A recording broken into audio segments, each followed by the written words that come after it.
Good morning, everyone. Could everybody on the committee please take their seats?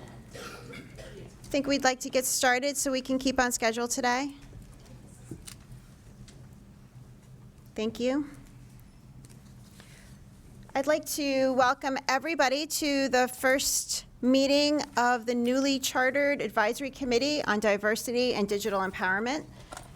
I'd like to thank each of you for traveling near and far to be with us today. I hope you all bring us good luck in the World Series tonight. Go Nats. I wanted to thank you most importantly for dedicating your time and your talents to this committee. These issues are very important to the chairman and the commissioners. Commissioner Carr is with us today. You'll be hearing from him in a minute. But before we begin, I wanted to thank our stellar leadership of the committee. Ana Gomez has agreed to serve as chair, and Heather Gate has agreed to serve as vice chair of the committee, and we are extremely grateful to them for devoting their energies to this important committee. So thank you, Anna and Heather, who I think is on the phone. I also wanted to thank the other leadership of the committee. As you may know, we have 3 working groups that we've established for this committee. Similar to last time, the 3 heads of the working group are Caroline Beasley, Rudy Brioche, and Dr. Nicole Turner-Lee. And so, unfortunately, not all of them are here today. I think Rudy might be on the phone, but we, again, are appreciative of their efforts. So, without further ado, I wanted to turn it over to a video welcome from Chairman Pai. Chairman Pai is at the WRC overseas, but he did want to greet you in a few minutes of a video, which we'll turn to now. Greetings, and welcome to the second iteration of the FCC's Advisory Committee for Diversity and Digital Empowerment. I'm sorry that I can't be with you today, but I wanted to make sure you knew how much I appreciate the work of the first Advisory Committee, and how much I'm looking forward to seeing what ACDDE 2.0 will do. Earlier this summer, I rechartered this Advisory Committee without hesitation, in part because much work remains to be done in this important area, but also in great appreciation for the tremendous work the committee accomplished in its first 2-year charter. From developing a tech diversity best practices report, to convening supplier workshops, to helping develop our proposed broadcast incubator program. Today marks the first meeting of this committee under its new charter, and I'm excited to see what this new panel of ACDDE members can do. Before I go any further, I'd like to thank Ana Gomez for serving as the committee's chair, and Heather Gate for stepping up to serve as vice chair. Both Anna and Heather are veterans of the first committee, so I know they are going to hit the ground running. We all look forward to working with Anna and Heather. And now let me give a brief overview of the issues you'll be working on. This go-round, I've established a new working group, the Access to Capital Working Group, which will be led by Caroline Beasley. I proposed this working group in part as a response to what we learned at the Diversity Symposium last spring. We consistently heard that one of the most challenging aspects of broadcast ownership for women and minorities is gaining access to capital. I'm hopeful that this working group will make recommendations about how to improve such access in order to encourage management and ownership of broadcast properties by a diverse range of voices, including women and minorities. And I hope that the group will think broadly about new business models and innovative content and services that will generate the revenue needed to sustain broadcast operations in today's marketplace. Next, we have the Digital Empowerment and Inclusion Working Group, which will be led by Rudy Brioche. I expect to see you to continue making recommendations to identify new approaches to expand access to emerging technologies in underserved and underconnected communities. The issue of digital redlining is complex, and I welcome your recommendations on how to address the challenges with creative solutions. Last but not least, we're bringing back the Diversity in Tech Working Group, which will be led by Dr. Nicole Turner-Lee. I expect this group will pick up where the Best Practices Report left off and continue to study the underemployment and lack of promotion opportunities for women and minorities in the tech sector. I also urge this working group to continue to explore opportunities for innovative training that will increase diversity in this field. As you can see, there is still much good work that remains to be done. Thank you again for your support in this effort. And special thanks to the Commission staff who helped make today's meeting possible and will be working with you in the days ahead. Michelle Carey, Sarah Weitzel, Paul Jackson, Brendan Holland, Jamila Best Johnson, Julie Saulnier, Jamila Cadre, and many members of our Media Bureau team. Thanks again to all of you for your service, and have a great meeting. Okay, and next I'd like to turn it over to Commissioner Carr. Thanks. Thanks so much for the chance to join you all and just offer a couple of a quick opening remarks. First of all, it's so good to see so many longtime friends in this room. I'm not going to name everybody, but obviously David Honig is someone I first met almost 15 years ago now, if you can believe it. I was in 3rd grade when we met 15 years ago. Back then, David actually was kind enough in the early 2000s to sort of take me under his wing a little bit and help sort of provide some early mentorship as I got started out in a career in telecom. And I've taken a lot of the advice and tips and vision that David provided me back then, and it has stuck with me through my career. So thanks for that early friendship and mentorship. And the same goes, I think, across so many other people here that I've had the chance to get to know over the years in telecom. Good to see so many friends. Also good to see Monty, in addition to all these good friends that are here.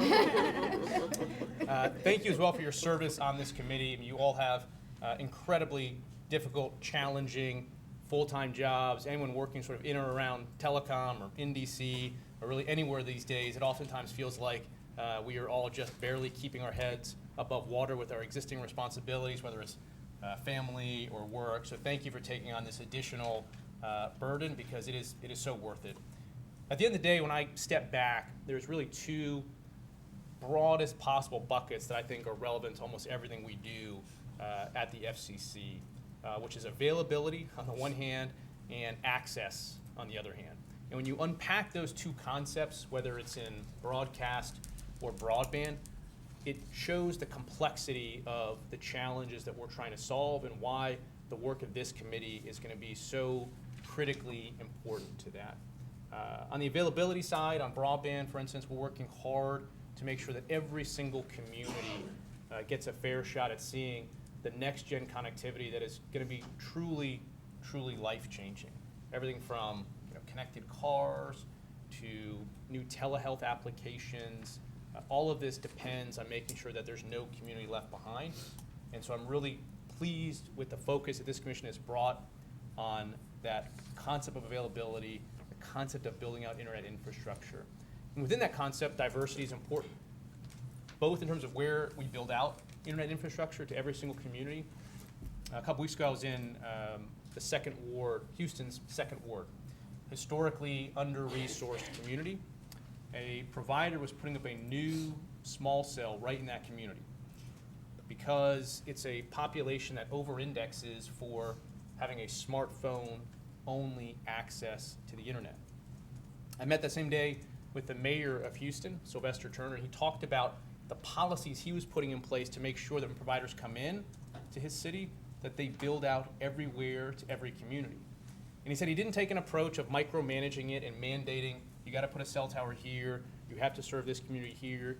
He put an overall framework in place where it just made business sense for providers to go in and serve every single community.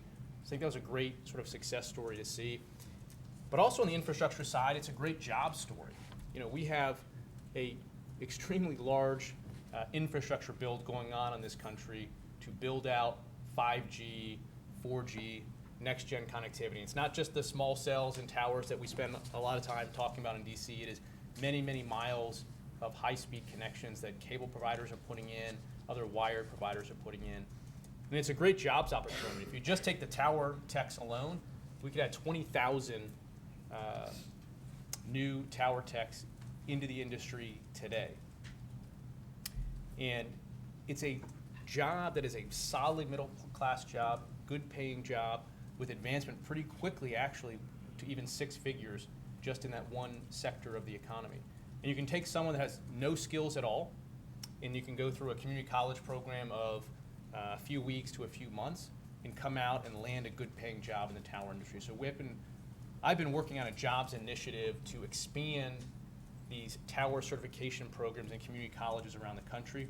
I first learned about it on the road in a community college in Aiken, South Carolina. And we've been looking to expand it since then. A couple weeks ago, we had good news.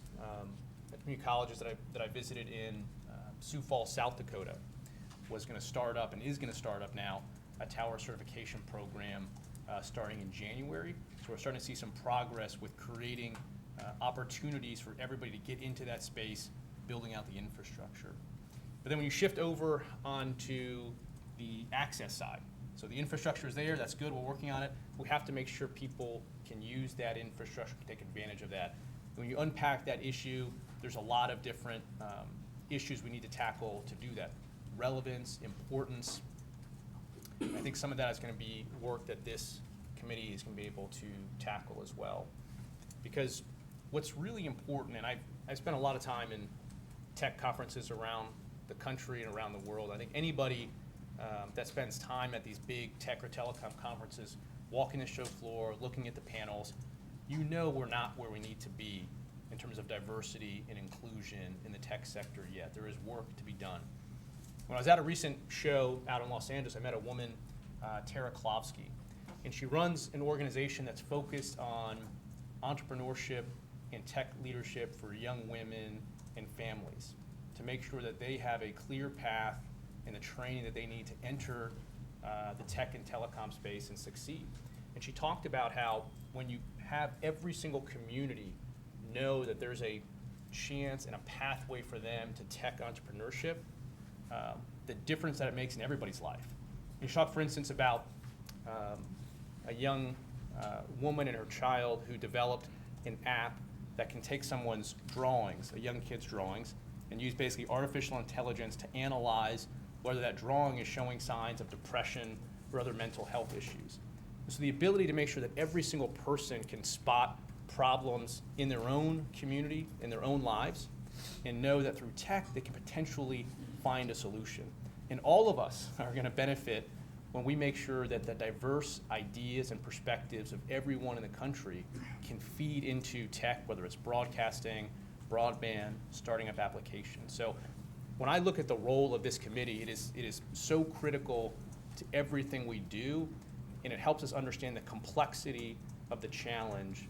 And so we very much look forward to your expertise in helping us make sure that we continue to get the access and the availability across the board to every community, and really look forward to all of your work. So thank you again for your service on the committee. Thank you.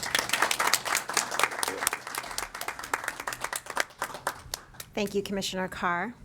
I'm next going to turn the meeting over to Jamila Best Johnson, who has agreed to serve once again as our designated federal official for this committee. So thank you, Jamila. Thank you, Michelle. Good morning. My name is Jamila Best Johnson, and I'm serving as the designated federal officer for this advisory committee. Let me add my welcome to those of our chairman, Ajit Pai, and our bureau chief for the Media Bureau, Michelle Carey. It's so good to see so many of you here this morning, and I know how terrifically busy all of you are. So we thank you again for taking time out of your busy schedules to come to our headquarters. As Chairman Pai indicated, the first 2 years of this advisory committee were extremely productive.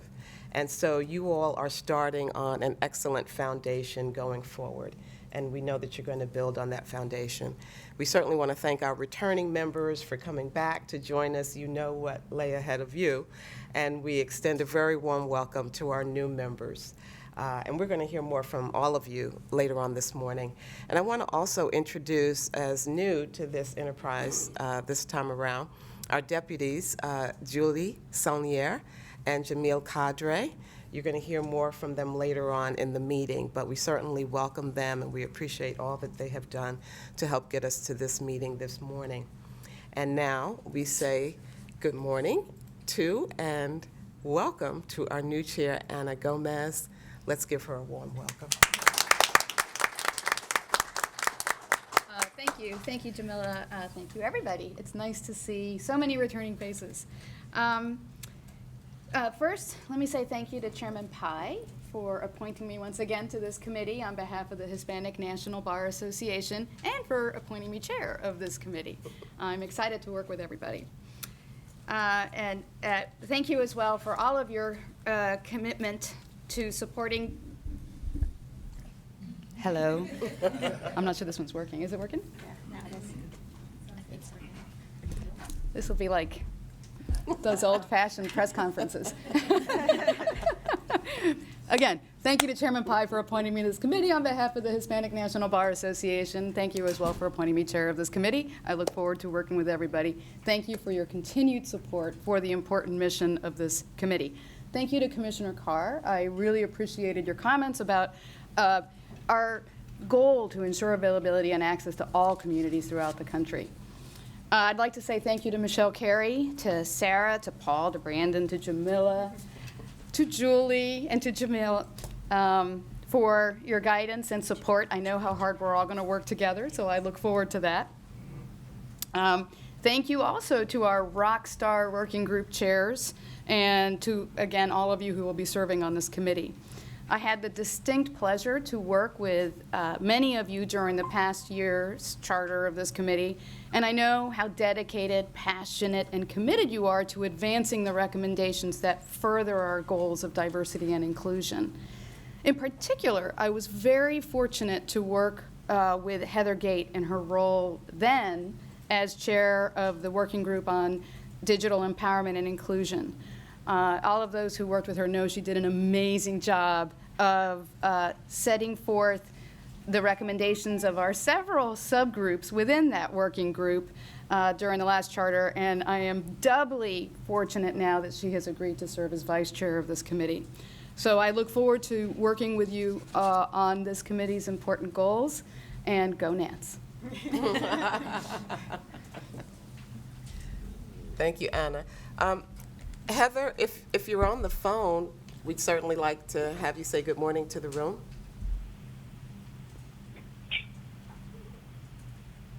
Good morning. Can you hear me? Yes, we can hear you. Okay.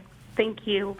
Thank you, Madam Chair, Commissioner Carr, fellow committee members, commission staff, and members of the public.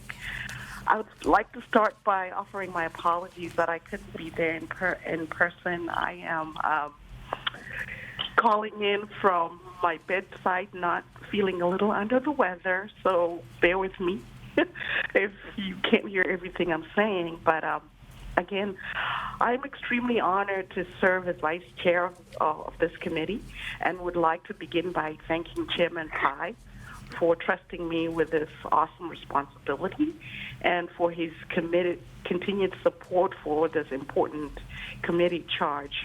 I would like to thank our designated federal officer, Jamila Best-Johnson, for her guidance in the last committee and look forward to continuing to work with her for the next 2 years. So Jamila, thank you so much for all you've done in the past, and we look forward to continuing to work with you. Also look forward to meeting and working with our new co-DFOs, Julie Sonia and Jamil Kadre. Lastly, I would like to welcome all the new committee members. I'm honored to have this opportunity to work with such a group of distinguished individuals. Some of you I've had the pleasure to work with over the last few years, and some of you I look forward to meeting you in person and working with you over the next few years. I have no doubt that with this distinguished group of individuals, we are going to have a productive couple of years that will include exchanging ideas, examining the latest data, speaking to subject matter experts, examining industry best practices, participating in rigorous debates, facilitating discussions, and in the end, making recommendations to the Commission on how to best empower disadvantaged communities in connection with media and access to next generation network, and to also accelerate the entry of small businesses, including those led by women, minorities, LGBTQ community, and other vulnerable populations. Also, as stated in our charter, I look forward to making recommendations that help to ensure that disadvantaged communities are not denied the wide range of opportunities made possible by next generation networks. So I would like to thank my fellow committee members for the time and talent, blood, sweat, and tears that we will put into this over the next 2 years. Yes, I was a working group chair, and I'm very familiar with the work that we will be putting into this, but I want to assure you that it's all worth the time and effort. As Chairman Pai stated in his opening remarks, he recharted the committee because of the tremendous work of the previous committee, and trusts that this committee will pick up where the last one left off and also come with some new ideas that is designed to make a difference. Lastly, I would like to recognize our chair, Ana Gomez, and say that there's no better person to lead us. One of the reasons I was happy to accept the position of vice chair is because of my full confidence and faith in Anna's leadership. So, Anna, thank you for taking this position, and I look forward to being your wing woman as we work through the next couple of years. Other than that, I'd like to again welcome everybody, and I look forward to meeting you in person very soon. Thank you. Thank you, Heather, and I look forward to seeing you soon, too. So we're going to start out by taking roll call, after which we'll spend a little bit of time getting to know each other. So let's get started. Raul Alarcon. Yes. Susan Allen. Not here yet. Caroline Beasley, I know she is traveling, so she's not going to make it. Cindy Benavides. Laura Bercall, I know she's here. Present. There she is. Maria Brennan. Rudy Brioche. Present. On the phone. Yeah. Are you on the phone? No? Oh, did you hear him? Okay. Corinne Contractor. Present. Skip Dillard. Present. Michelle Duke. Present. Deborah Elam.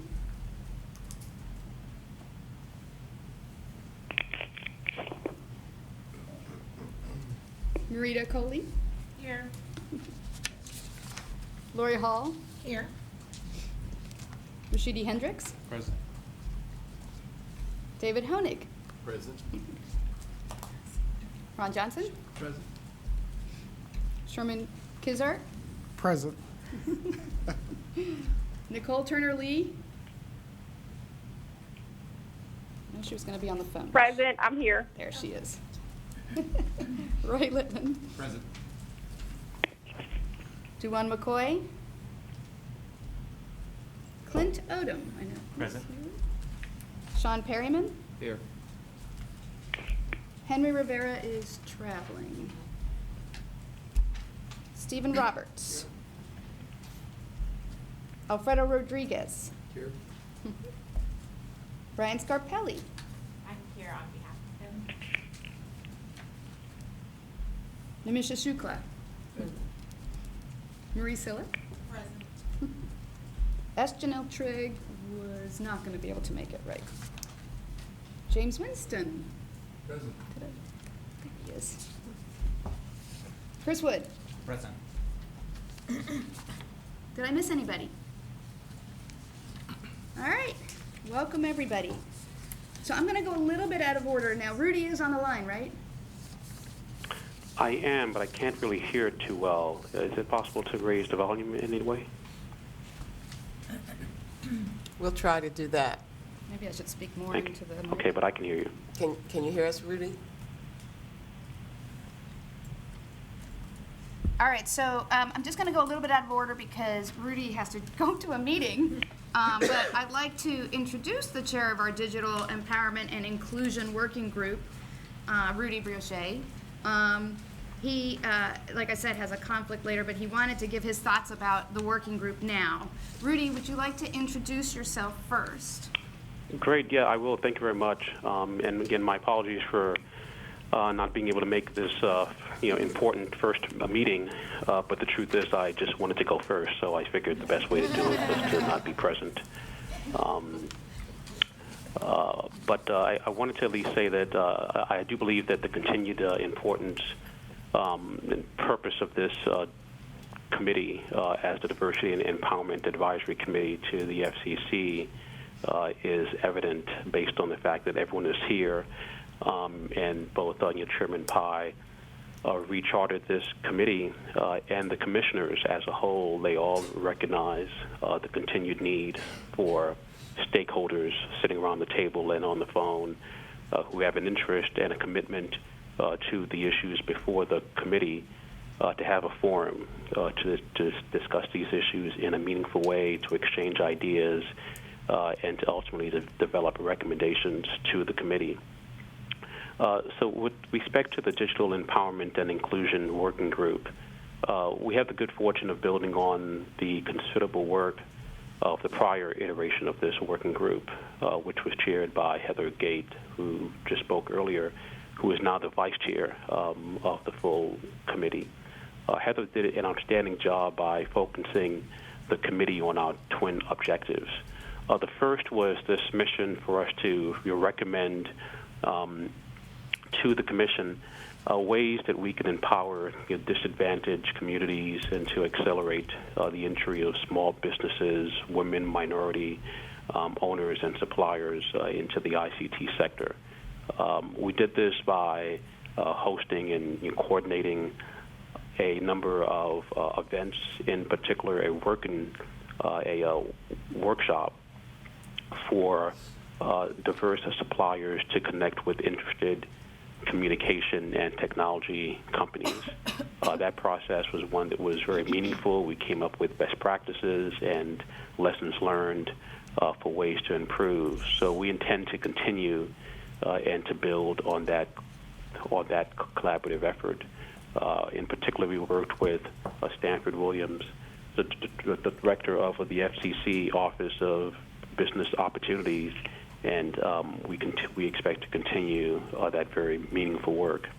The second, of these twin objectives that Heather focused on was for us to develop and provide recommendations to the Commission on how to ensure that diverse communities are not denied these opportunities, in particular to next generation networks. And there, the committee broke down into three distinct functions. The first was to focus on access and deployment challenges, which generally fall within this general discussion of redlining. The second was to focus on how adoption efforts have helped address the digital divide. And the third was use. Those three distinct areas had different working groups. At the time last year, we focused primarily on the access. And we developed a number of recommendations that we think were helpful to help bridge the divide, and to hopefully as well try to put some context around what exactly we mean when we talk about the digital divide. To build on this work that we worked on in the previous iteration, the focus is going to be this time around primarily on adoption and use. The thinking is that through building on the efforts of the previous iteration of the working group that focused primarily on access, to the extent we focus primarily on adoption and use this time around, the Commission would get the full benefit of the consensus thoughts and ideas and recommendations of the experts who are part of the working group in all of these three areas that present real challenges that are confronting the underserved and the underconnected communities. So, Madam Chair, the way I see it, if this iteration of the Digital Empowerment and Inclusion Working Group is even half as successful as the prior iteration, under Vice Chair Heather Gates' leadership, I think we will provide a meaningful contribution to this ongoing conversation to empower communities and to help spur economic, educational access to digital economies. So I look very much forward to working with the committee, and thank you very much for indulging me. Thank you, Rudy, and I have every confidence that you will be a fabulous chair and it'll be a very productive working group. So now what we're going to do is we're going to go around the room and I'm going to ask each person to give us their name, who they're representing on this committee, and why you are interested in serving on this committee. So let's start with Sherman. Thank you, Madam Chair. Hear me? Thank you, Madam Chairman. And it's good morning, everyone. My name is Sherman Kizart. I'm the Managing Director of Kizart Media Partners in Chicago. Madam Chairman, it's a pleasure to serve with you. What I would share with the rest of the committee, well, she gives the absolute best hugs in the world. So I'm looking for every time we do some good work, I get one of Anna's terrific hugs. I have the privilege of having to get to serve the second term with the Diversity Committee, and all of the work that have been already chronicled that we've done with the last committee is really important. But Madam Chair, I wanted to mention one that's been under the radar, but has been so impactful in helping African American and Hispanic owned and targeted properties. Chairman Pai was asked by the American Association of Advertising Agencies, it's called the 4As. That is the entity that regulates or serve as the lobbying organization for advertising agencies. And one of the main problems that African American owned and Hispanic owned broadcasters face is what they call no urban and no Hispanic dictates, where there are policies that are in place to exclude them from ad buys. When the American Association of Advertising Agencies created what they call a fair play charter over a year ago, before they allowed that charter to be adopted, they approached Chairman Pai and asked Chairman Pai for his full support around it, and he, of course, immediately said yes.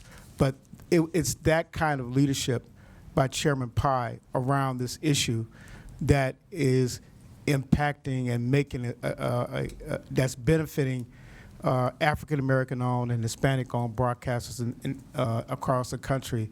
And I have the good privilege of working with some of the leaders in that industry, including Jim Winston, the president of NABOB, and of course someone who's just joined our committee today. That's Mr. Raul Alarcon, who's the chairman and CEO of Spanish Broadcast Systems, and who over the past year we're seeing the direct benefit of how an initiative that Chairman Pai put his blessing on, that's impacting and benefiting broadcasters. So it's a privilege to continue to serve on this committee and know that you can be involved in the kind of initiatives that are really making a difference for minority broadcasters. So when we do something else, Anna, I'll be looking for one of those great hugs, okay? Sounds good. And I've just been told we all need to make sure we speak directly into the microphone, which is I'm very guilty of not doing. So Okay. I will try to make that happen. So thank you.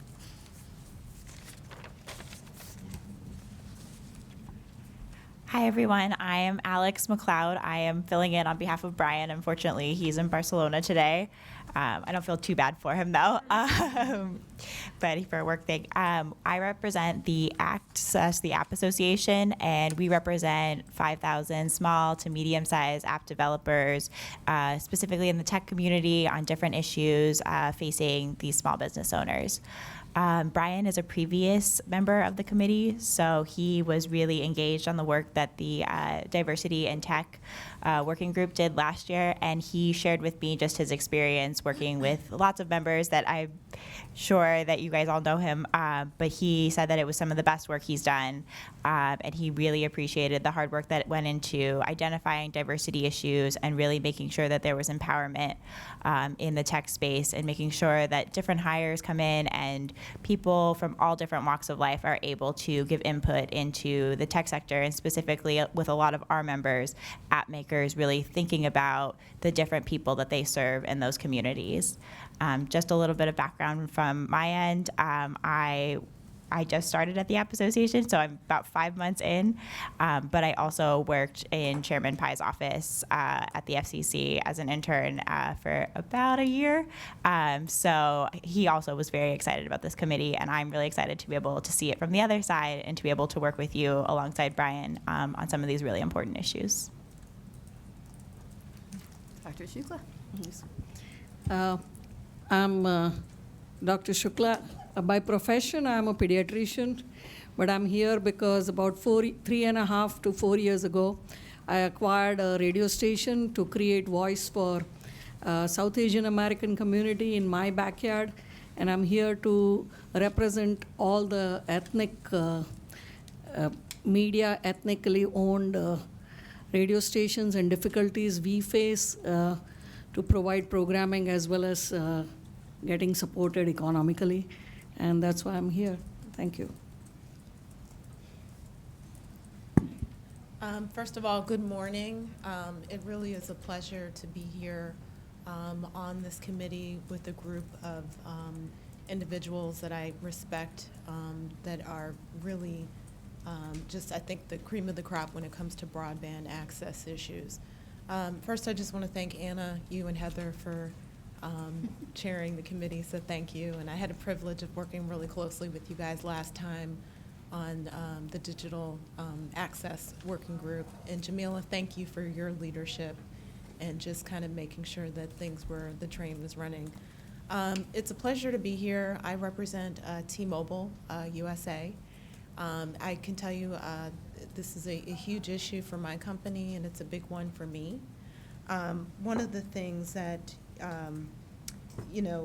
we want to make sure is that, as we move into this 5G technology and, this digital transformation, that others aren't left behind. So if there's an opportunity to lend that voice to the discussion, we'll do that.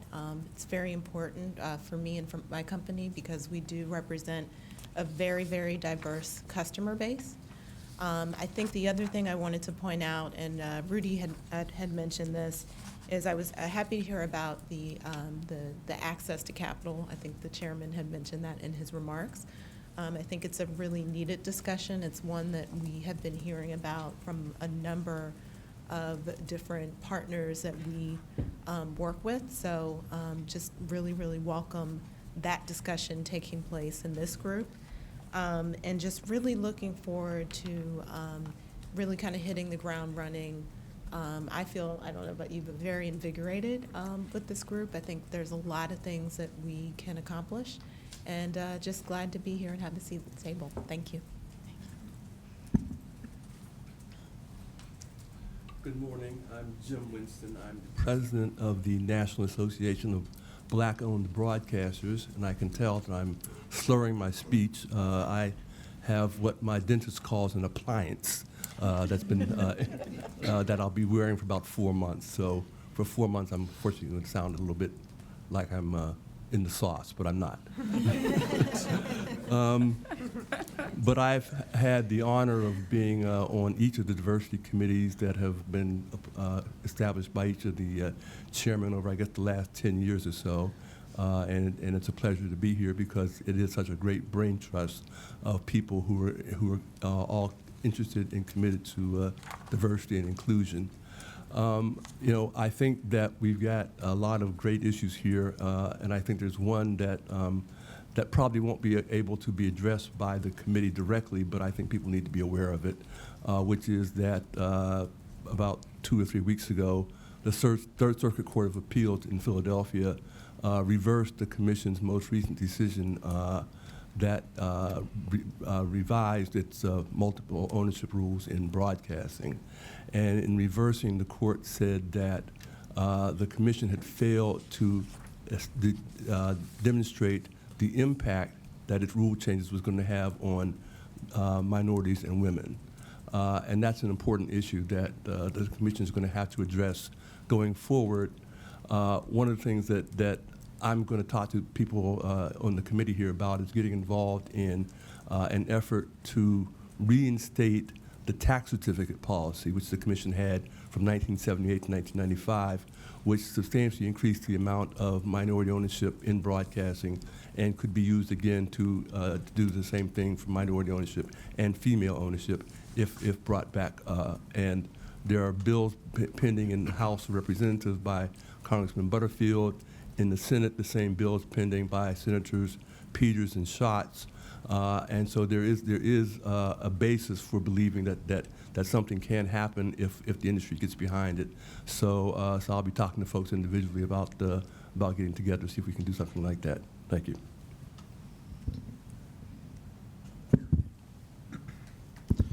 Good morning. My name is Christopher Wood. I'm the Executive Director of the LGBT Technology Partnership and Institute, LGBT Tech for short. Thank you both to Anna and Jamila and Heather. For most of you know, I am returning and was part of the adoption and use groups all the way through the end in a lot of long hours. So you didn't scare me off. I'm back. I'm very excited to be here. LGBT Tech works at the intersection of LGBTQ communities and technology, ensuring that their voice is heard. And that it's taken into recommendation around policies, around the way technology is created, and we use that to also inform programmatic work across the country, working in over 19 cities across the country with various LGBT organizations. I think we're one of the first, maybe if not the first LGBT group to be represented on the diversity committee. I would have to clarify that. So it's really important for us to be here, and we're really glad that we were selected to be back on the committee as well. I think it's also important to ensure that and realize that as part of a minority community, we're not just a monolith, and that actually LGBTQ individuals are represented in all minority communities and across geographies. And so ensuring that equal access and that represented from from those individuals that are only on mobile technologies or only on wired lines, anything from security and privacy to connection and access is important for our community. And one of the reasons why we're really excited to be here and offer our voice and our knowledge to the committee. Thanks. Good morning, everyone. My name is Clint Odom. I'm the Executive Director of the Washington Bureau of the National Urban League, a 109-year-old civil rights organization that's dedicated to economic empowerment, education, and equity. I'm also an alum of the Federal Communications Commission, probably one of the best jobs I've ever had in my life. I used to be an office mate with Anna, down the hall mate with Jamila. Michelle Carey and I have certainly spent time on the same floor at different times, and so many friends here. I wish I could acknowledge each one of you, but the thing I remember most about this time is my daughters were born here. I call them my FCC children. My oldest is graduating in the spring, and my second is a sophomore now at VCU. So I feel like I'm with friends. I'm actually with family. My first job involving the FCC was in 1989, so I'm celebrating my 30th anniversary, and I used to work for a trade association that was trying to get into the PCS business. You might recall that the spectrum that was used to create the personal communication services was taken from the utility companies, and I worked for a utilities trade association. I used to photocopy comments at the FCC in the reference room at 1919 M Street, and that was literally my first introduction to the FCC. And and that experience, including the experience working at the Commission and the General Counsel's office, trying to figure out a way to boost minority participation in the PCS business, in the broadcast business, even in the wireline business. It's been a long road and not in a straight line. But I bring that experience and I bring that passion for diversity and inclusion to the work that I do with the National Urban League as one of the companies or one of the organizations that's really pushing for diversity and inclusion in hiring, C-suites, and corporate spend. We just, a few weeks ago, announced a memorandum of understanding with T-Mobile, for instance, to increase that company's diversity measures on all those scores, and look forward to, and have done the same with other companies, and look forward to the chance to really see that company blossom in its diversity efforts. So I'm just over the moon to be here, and really look forward to playing in whatever candy store you guys let me play in on these subcommittees, because they're all fun. Thank you. Hey, everyone. I'm Roy Litlin. I'm an Associate General Counsel with Verizon. I've been with the company about 5 years, actually 5.5. I work on technology transitions issues, infrastructure, some open internet, a few other things. Verizon's got a diverse workforce, diverse customer base, and diverse lines of business, and just really, these issues are really important. So that's why I'm here, just ensuring that diverse communities can benefit from the digital world. So thank you, everyone. Look forward to working with you. Good morning, everyone. My name is Marita Coley. I'm President and CEO of the Multicultural Media, Telecom, and Internet Council, and I'm representing MMTC. I'm pleased to serve my second term on the advisory committee. My first term, I have to say that it was, I thought this was a honorary appointment.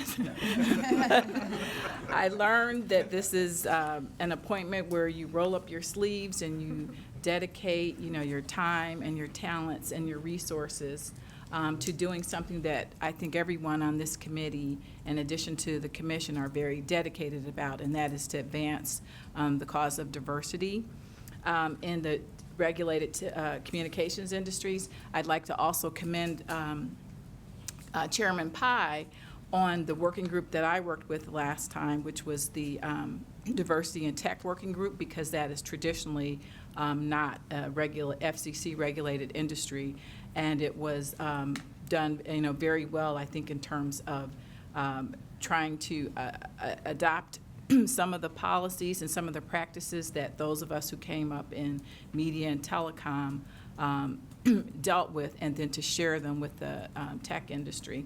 I, too, like Clint, have a long background with the FCC, and would run up the street to make filings at the 1919 building as a young associate at a firm called Cole, Raywin & Braverman, which is now Davis Wright Tremaine, and also some touchings when I was at Black Entertainment Television.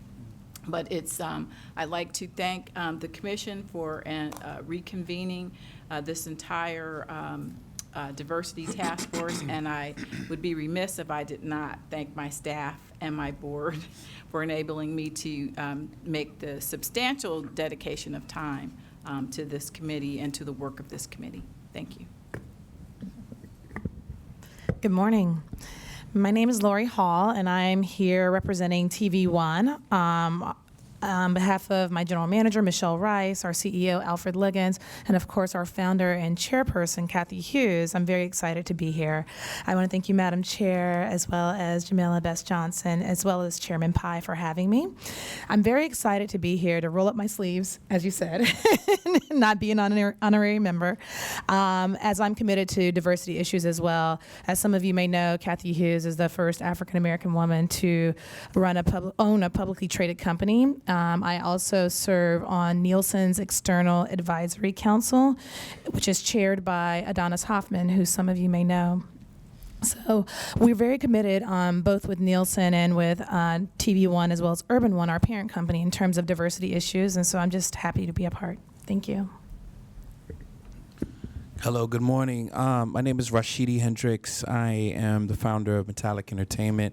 I just wanted to say thank you very much to Ms. Jamila Best Johnson for allowing me to be a part of this, and Madam Chair for continuing to do the work that needs to be done to get diversity as a priority in our industries. I'm here from New York City, and I think one of the major things that I really support within my industry is diversity. We're constantly the consumers of all the content, but sometimes not the owners of the content.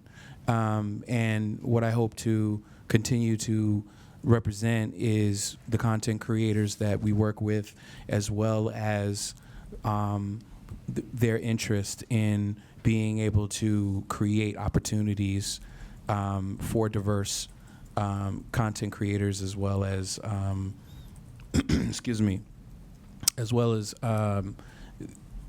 content providers. So I'm really happy to be here, and I'm ready to roll up my sleeves.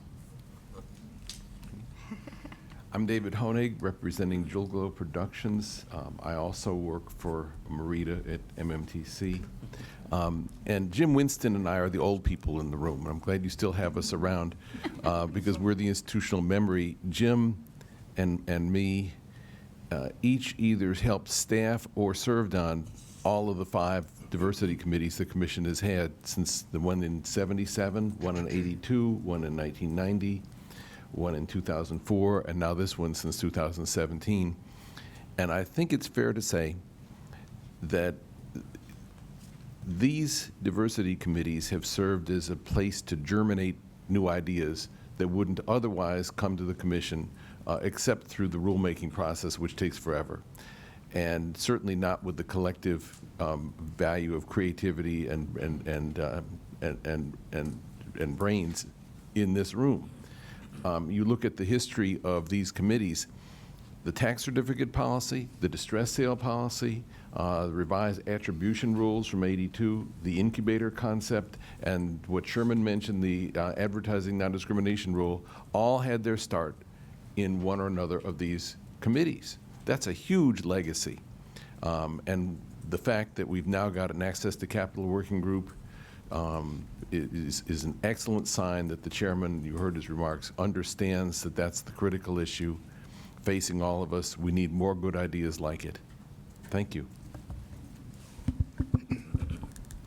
So good morning to everyone, and Madam Chair, and to the staff of the FCC. I'm delighted to again to serve as a part of this team. This is my 4th term, and one of my friends said to me when he heard I had been reappointed, he said, "Perhaps you'll get it right this time."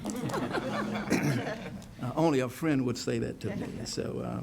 So I'm delighted to represent WIA, the Wireless Infrastructure Association. All of you are very familiar with the association. Jonathan Adelstein, the former FCC commissioner, is our president and CEO, and he certainly sends his greetings.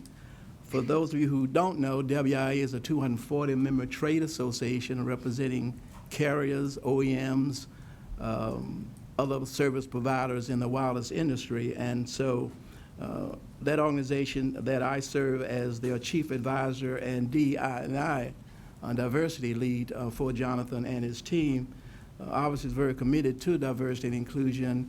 And each year we have a series of conferences that we delve pretty deeply into the whole idea of how we can improve diversity and inclusion in our industry. Commissioner Carr, before he left, mentioned this great plethora of job opportunities in the wireless industry, and certainly we are trying to address that. He mentioned Aiken Community College in South Carolina. We have a relationship with them.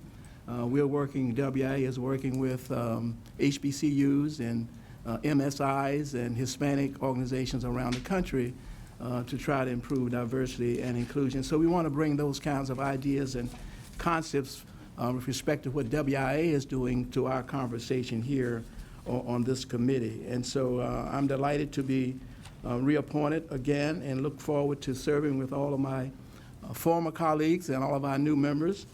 Just as full disclosure, I think Ms. Johnson mentioned to me earlier that if you serve on other organizations, particularly in appointed or elected positions in government, you should give disclosure. And so with that said, this is my 20th year as Fairfax County Economic Development Commissioner, and I want to be sure as we debate and get involved in a lot of issues at the state and local areas, if there are some conflicts that I need to address, I certainly will bring those to everyone's attention. So thank you again. I look forward to getting busy for the 4th time. Thank you. Good morning. My name is Alfredo Rodriguez. I am the Vice President and Head of Marketing for Sling. It's our over-the-top service at DISH. Prior to that, I served 8 years leading up DISH Latino, which is our leading suite of programming packages geared towards over 50 million Hispanics in the U.S. I'm personally very passionate about all things diversity. I look forward to listening, influencing, recommending both to this committee but also to the company the things that we can do going forward. So thank you. Good morning, everyone. I'm Steve Roberts, President and CEO of the Roberts Companies. I want to thank Michelle Jamila for inviting me back. I guess you all weren't too upset with us about the incubator program we proposed in the last round.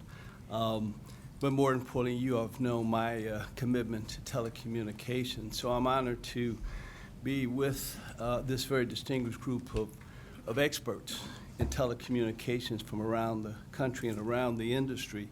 A little bit about the Roberts Companies. We're kind of a parent organization to several different companies, very heavy in the telecommunications. We have owned in the past 25 years more TV stations than any other minority women-owned group in the United States. We've owned radio stations. We created the first minority-owned wireless entity that was affiliated with Sprint. We built 6 states out. This came out of the FCC auction in the late 90s, early 2000s. Out of that, we created the largest minority-owned tower, broadcast tower, and wireless tower entity. So my experience with the FCC has been long and broad and very successful, quite frankly. So I speak, and I'm glad to be here because I speak from the approach of an entrepreneur who has worked with this agency for many, many years, and I look forward to bringing some new ideas, some new approaches to what we must do to increase diversity in telecommunications. So it is an honor to be here. I've still been waiting from the last panel for that check, per diem you're all supposed to be giving me. What, did I miss it somewhere, Jamila? Where? Yes. Oh, it's here at the bottom. Okay, all right. All right, thank you all very much. Good morning. Perrine Contractor with the Joint Center for Political and Economic Studies, America's Black think tank.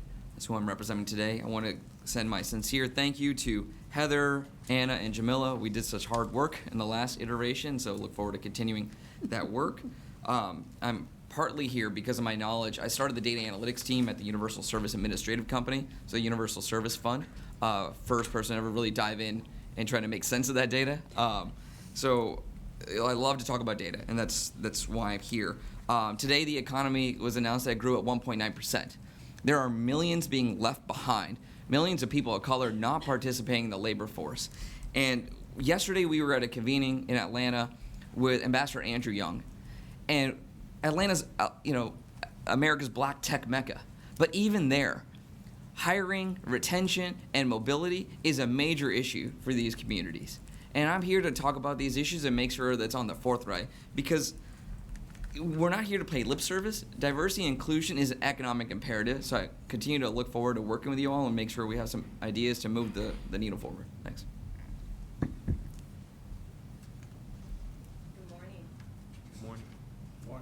We're almost there. My name is Laura Barakal, and I work with Charter Communications. I'm sure many of you are familiar with our company. If not, we are a cable company, second largest in the country. We serve 28 million customers across 41 states. And obviously, the markets that we serve are very diverse.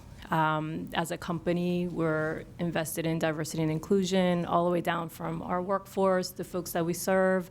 And then also being here, it's so important to be able to be a voice for our company on issues of importance. I will say that for our company too, building out to rural and underserved communities is a real imperative. And that's been a real benefit to be able to serve on this specific committee and be able to address a lot of those issues that are so important to the customers that we're serving. I am a returning member. And initially, I was a member just of a working group, and this year I'm actually able to serve as a full member of the committee, which is great. I will say that there's a lot of hard work that goes into all of the committees that are part of this, all of the working groups that are part of this committee. And I want to really give a big thanks to the leadership, to the chairs, to Heather Gates, to Jamila, Anna Gomez, obviously. And there's so many other individuals Rudy Brioche, who's really done so much with the Access Group, which is the group that our company was most involved in during the past 2 years. We have a lot of committed members as well. So it's a time commitment, but I can certainly say that it's worthwhile. The issues that we've covered have been diverse in range, dealing from supplier diversity to access issues, to adoption, to use, and then hitting all of the other working groups. There's a range of other issues that are captured as well. So I'm really looking forward to continuing to serve, and I hope that there's, the new faces here will be just as excited to be able to be part of the dialogue that will happen in the next 2 years. And I'm really excited to see returning faces, because it's always good to kind of know that we understand each other and we know what's to come in the next 2 years. So thank you so much. Good morning. My name is Sean Perryman. I'm with the Internet Association. The Internet Association, or IA, is a trade association that represents internet companies and public policy. I started working there about 1.5 years ago when they created the role of Director of Diversity and Inclusion Policy. So my title is that, and counsel, do a little bit of everything. But we look at D&I from everything from workforce issues to algorithmic bias, and try to look at it with a policy lens. To better inform our stakeholders, but then also to help our members to understand this. One of the things I'm passionate about is I think there's great potential for technology, and I want to make sure that we're not designing anything that is just having more effective discrimination. So those are the issues that I care about, and I'm very excited to be a part of this advisory committee with all of you and get an opportunity to work with that. Prior to working at IA, I was counsel on the House Oversight Committee, and our boss there, who passed away recently, Congressman Cummings, used to say, work efficiently and effectively. So I hope that I can bring that to this committee, and looking forward to working with everyone here. Thank you. Hi, Skip Dillard. I'm the program director of WBLS, WLIB Radio in New York City, and also on the board of the Greater Harlem Chamber of Commerce. I became very interested in the Federal Communications Commission and what it does after I think at that time he was Commissioner Pai, spoke to our class at the BLT, at the NAB. And also working for a variety of companies, large and small, IMIS currently, before that, Intercity Broadcasting, Radio 1, CBS. I've encountered firsthand the challenges faced by women and minorities in ownership and management. Also, being a board member of the Greater Harlem Chamber of Commerce, I remember walking into a Starbucks one day at 125th and Lenox and seeing young people, high school and college, crowded into this Starbucks using Wi-Fi for their laptops and tablets, and inquiring with a few board members. They informed me that about 30% of the households in North Manhattan have no broadband access. And so with all the resources we have in New York City, if that can happen there, I don't want to even know what the percentages are like in Missouri and Nebraska and Texas and Mississippi. So looking forward to solutions and making a difference. Thank you, Skip. Thank you, ladies and gentlemen. Good morning. My name is Raul Alarcón. I am the chairman of Spanish Broadcasting System, owner-operator of radio and television stations in the major markets in the U.S., serving about 20 million people a week through our radio stations and through our radio network. Very grateful to be here. Thank you to Chairman Pai and Michelle Carey. I refuse to say Carey because in Spanish it's Carey. And Jamila Best Johnson, thank you very much. It's an honor to be part of this committee. I'd like to say that I have been an FCC licensee since 1983. And it's important, I think, very important to understand that this all started for me with one station in Newark, New Jersey, 1 AM station in Newark, New Jersey. And I need to point out, I want to echo Mr. Winston's words, as well as David Honig's words, as well as Sherman Kazart's words, because I believe that in order to get something done, you need to focus. And I'd like to propose, and I'd like to be involved, to the extent possible, in returning a policy at the Commission, which Mr. Winston mentioned and David Honig mentioned, which is the minority tax certificate policy. I am here today, and I serve these people through our radio and television stations because of that policy. And unfortunately, in the intervening 36 years, a lot of the people that were in this business that were Hispanic and even black owners of radio and TV are no longer around. There's just, it's been devastating how minority ownership has declined in these years. So I'd just like to point that out and let everyone know that I'm very grateful to be here and I'm very thankful, and I will also roll up my sleeves. But I think that there are certain policies that were excellent policies in terms of what we're trying to achieve, which is diversity. No? I believe ownership is a key component of that, and I'm here to do whatever I can to help you all and see how I can bring back the good old days. Thank you very much. Thank you very much. I don't, from the folks that were on the phone, Rudy is in a meeting, Nicole is on a panel. Who else was on the phone? I'm here. It hasn't started yet. Oh, it hasn't started yet. I got 2 minutes.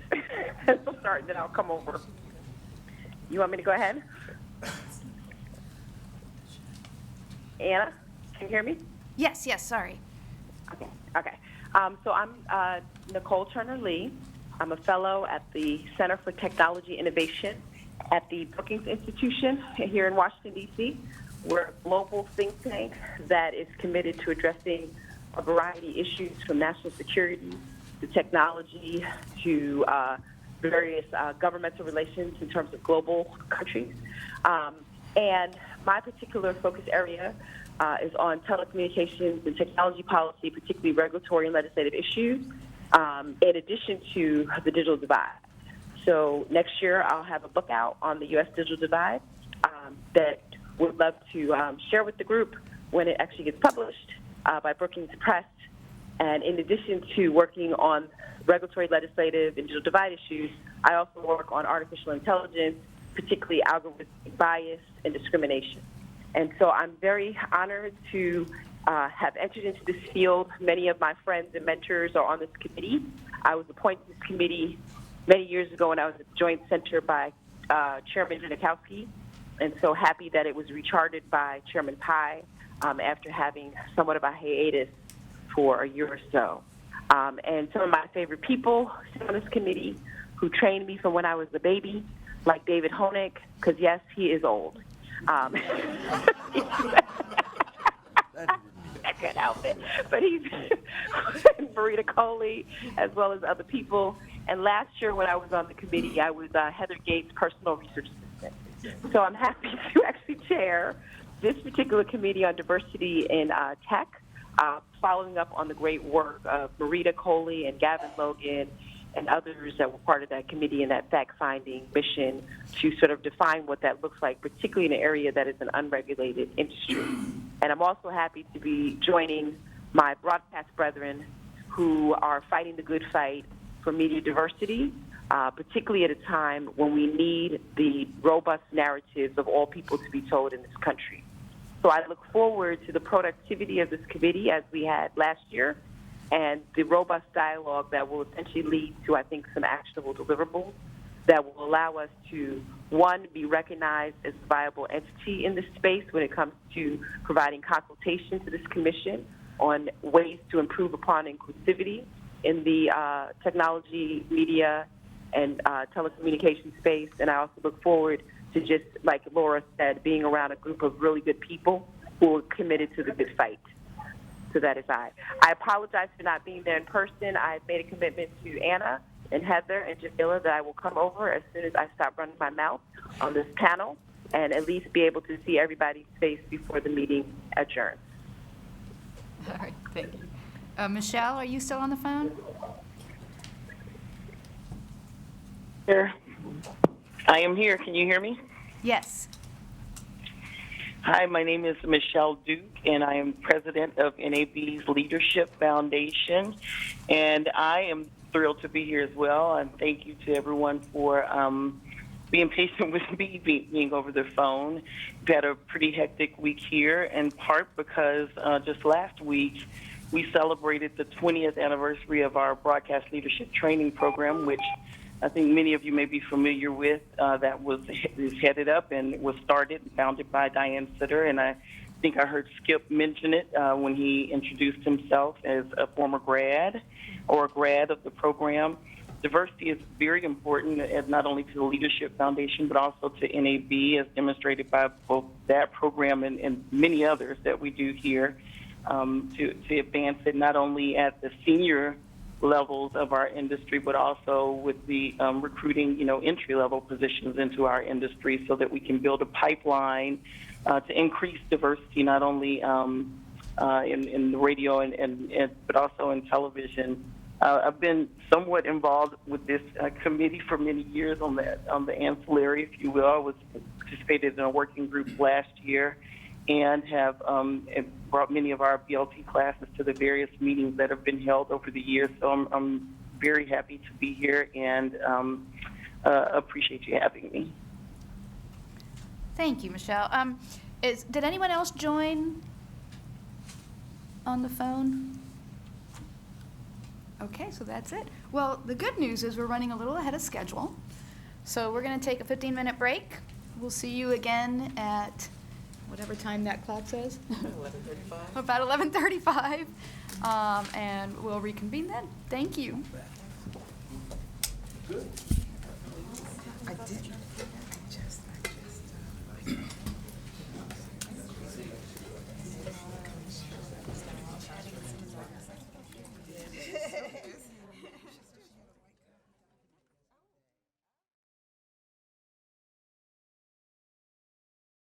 Can we get started? Are you comfortable? It's not on. Or do you want to move down? Let's get started. Okay, good. Then I get 2 waters. There you go. Paula, bring your sign with you. Let me see if I can get people back to the table. Yeah. Oh, did someone? I don't know what that does. Okay, first I thought it was like a miniature cell phone. I was like, oh my God, someone lost their cell phone. You know what? It's a recording device. That's yours? Okay. You're here reporting on this? Gotcha. All right, folks, let's get started. Thank you. I'm yelling because the mics aren't on yet, or are they? Try to get out of here semi-early.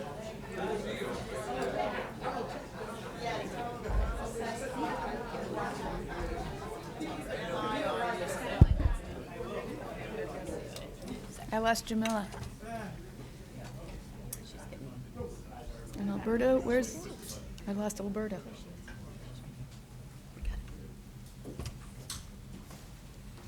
I think I lost Alberto though. Oh! He got, okay. All right. Before we move on to the Office of General Counsel briefing, I just wanted to acknowledge Alberto Vargas, who is here. And if you want to just say a couple words about you and your organization. Good morning, everybody. My name is Alberto Vargas. I am here representing the League of United Latin American Citizens on behalf of our CEO, Cindy Benavides. I know she's very delighted to be part of this committee and to offer our perspective on behalf of the Latino and Hispanic community as to some of the issues that are going around regarding access to broadband and a couple other things in the tech industry regarding our community. So pleasure to be here and have a seat at the table. Thank you. Thank you for coming. And now Paula Ciboca is going to give you our Office of General Counsel briefing. Okay, welcome everybody. Some of you may have heard this before, but I have new little tidbits to put in. So as you may know, the advisory committees, all of our advisory committees operate under the Federal Advisory Committee Act, which stands for Public Accountability, Diversity in Membership, and Openness in Government. In terms of procedures, we also have to take into account the General Services Administration regulations, but those also, no surprise, are really broad. So some of our operating functions as we move along, and Jamila will explain things to you if you have questions that come up as you start running your working groups. Some of it is just best practices that GSA advises, so that's what we try to go by. There has to be public notice of meetings published in the Federal Register 15 days in advance. Sometimes if there's an emergency, you can do something on shorter notice, but you need a good reason. Public is allowed to attend all of the large open committee meetings, but our working group meetings are allowed to be held in private just for working group members. And that's sort of an important distinction. So the public is allowed to attend all of these meetings, either telephonically, in person, whatever. And they are open except in cases that probably wouldn't apply to this group, but if there are trade secrets, if there is something that's a national security matter, et cetera.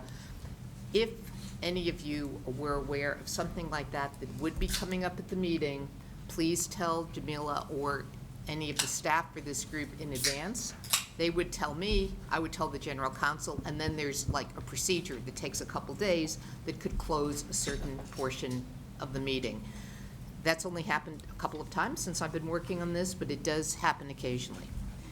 One important thing is that we must keep track of our documents. All communications at the working group level and at the full committee level are agency documents. And NARA, which stands for the National Archive Records, and I'm not sure what the A stands for, but they have been very firm with all agencies, for some reason, especially recently, to say you really have to copy all, at least your DFO, which would be Jamila, and preferably the rest of the staff on all communications. And they are actually checking agencies to make sure that this happens.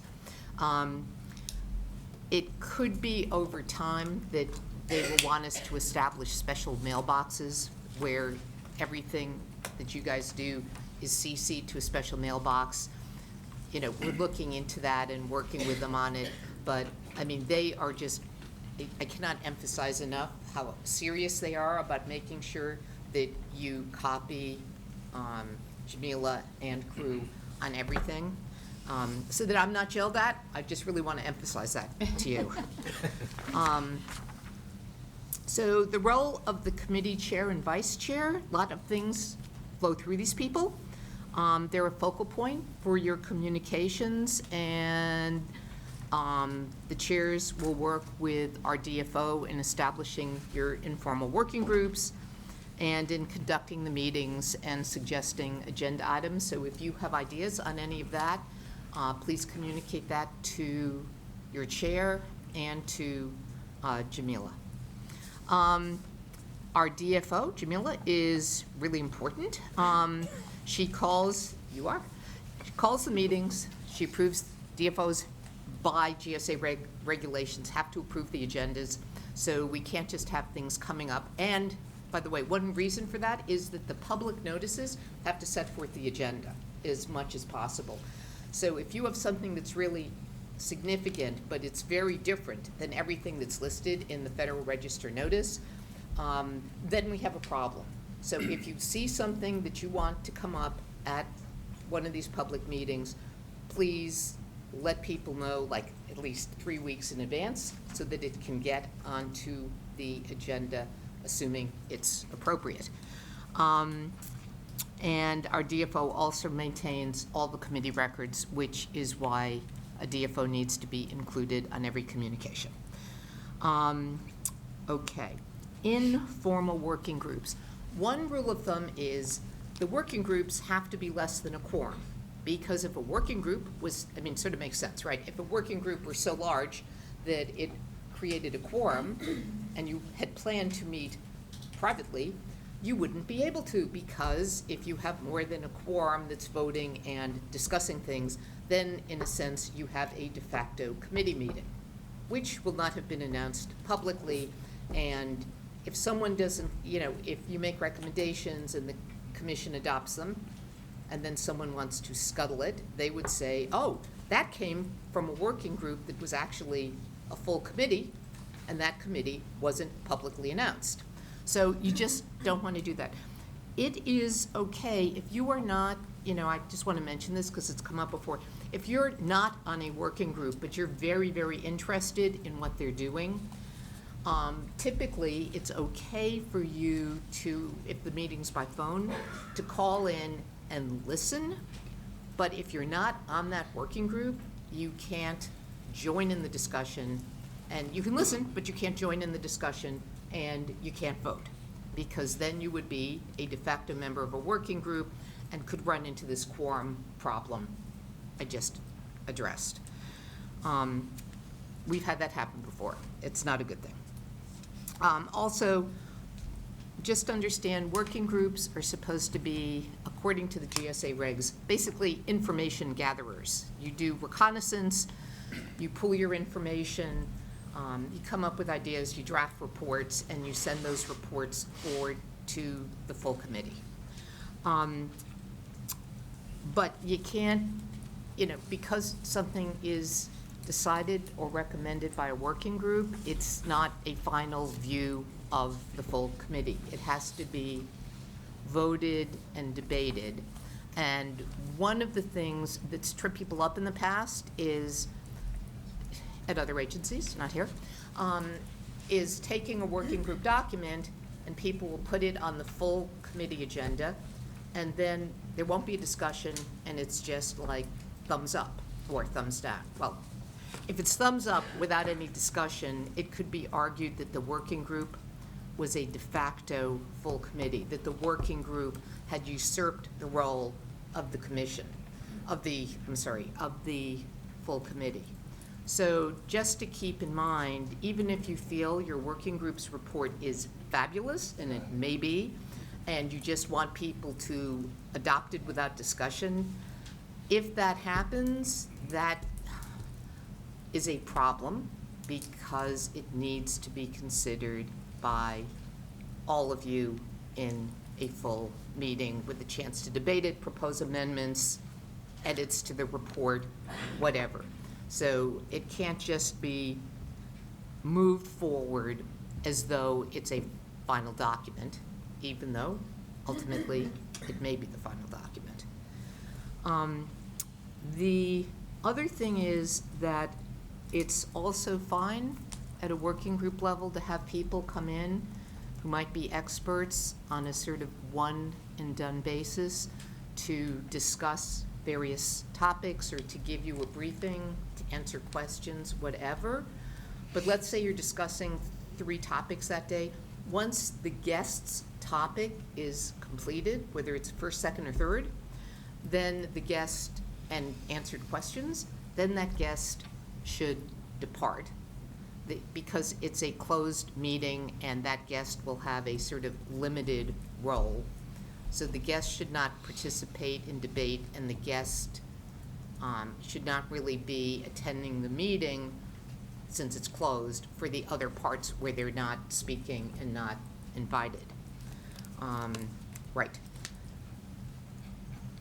The final thing I'd mention is that occasionally people get very interested in doing surveys at the working group level, and that really shouldn't happen because it triggers, because you're in sort of arm of the agency, it can trigger the Paperwork Reduction Act, right? That needs, I think, I'm not an expert in this, OMB approval. It needs an it's OMB, so it needs an authorization. So you can't just at the meeting say, this would really be great to do this survey. Sometimes, so if you really feel a formal survey is required for something and you see this way in advance, you could talk to Jamila about that issue. Sometimes it is possible to put out a notice that's less than a survey, but that gives you additional information from people that you want to hear from. And OGC in the past has been able to, who are experts in this, and that's not me, to help formulate notices that can get put out and that can, have information coming into you that's really useful, but not in a sort of, whatever the classic survey form, it wouldn't be classic survey, but it could give you information that's helpful. So again, if you see something like that, please let your liaisons know, and they can try to work with us on this.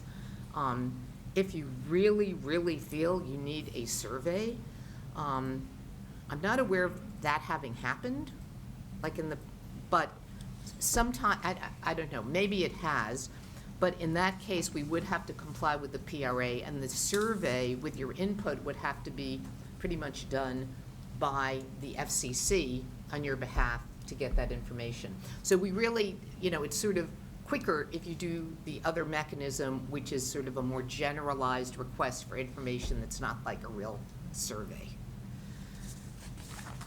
Okay. Just two other things. The application of the ex parte rules, is that already out, the notice? The ex parte?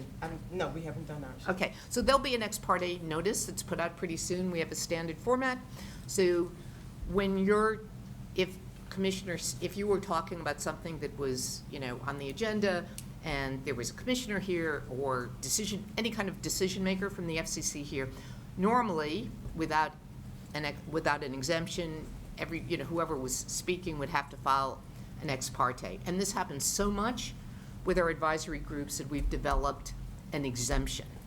So when you're speaking at working group meetings, at roundtables sponsored by your advisory committee, at working groups, or anything incidental to it, like you run in the hallway to a commissioner who's just leaving after you've talked about this kind of thing, those would be exempt from the ex parte rules. And if at any point the commission was going to rely on a presentation someone gave as support for its position, then someone would get in touch with you and you could file an ex parte notice at this time, right?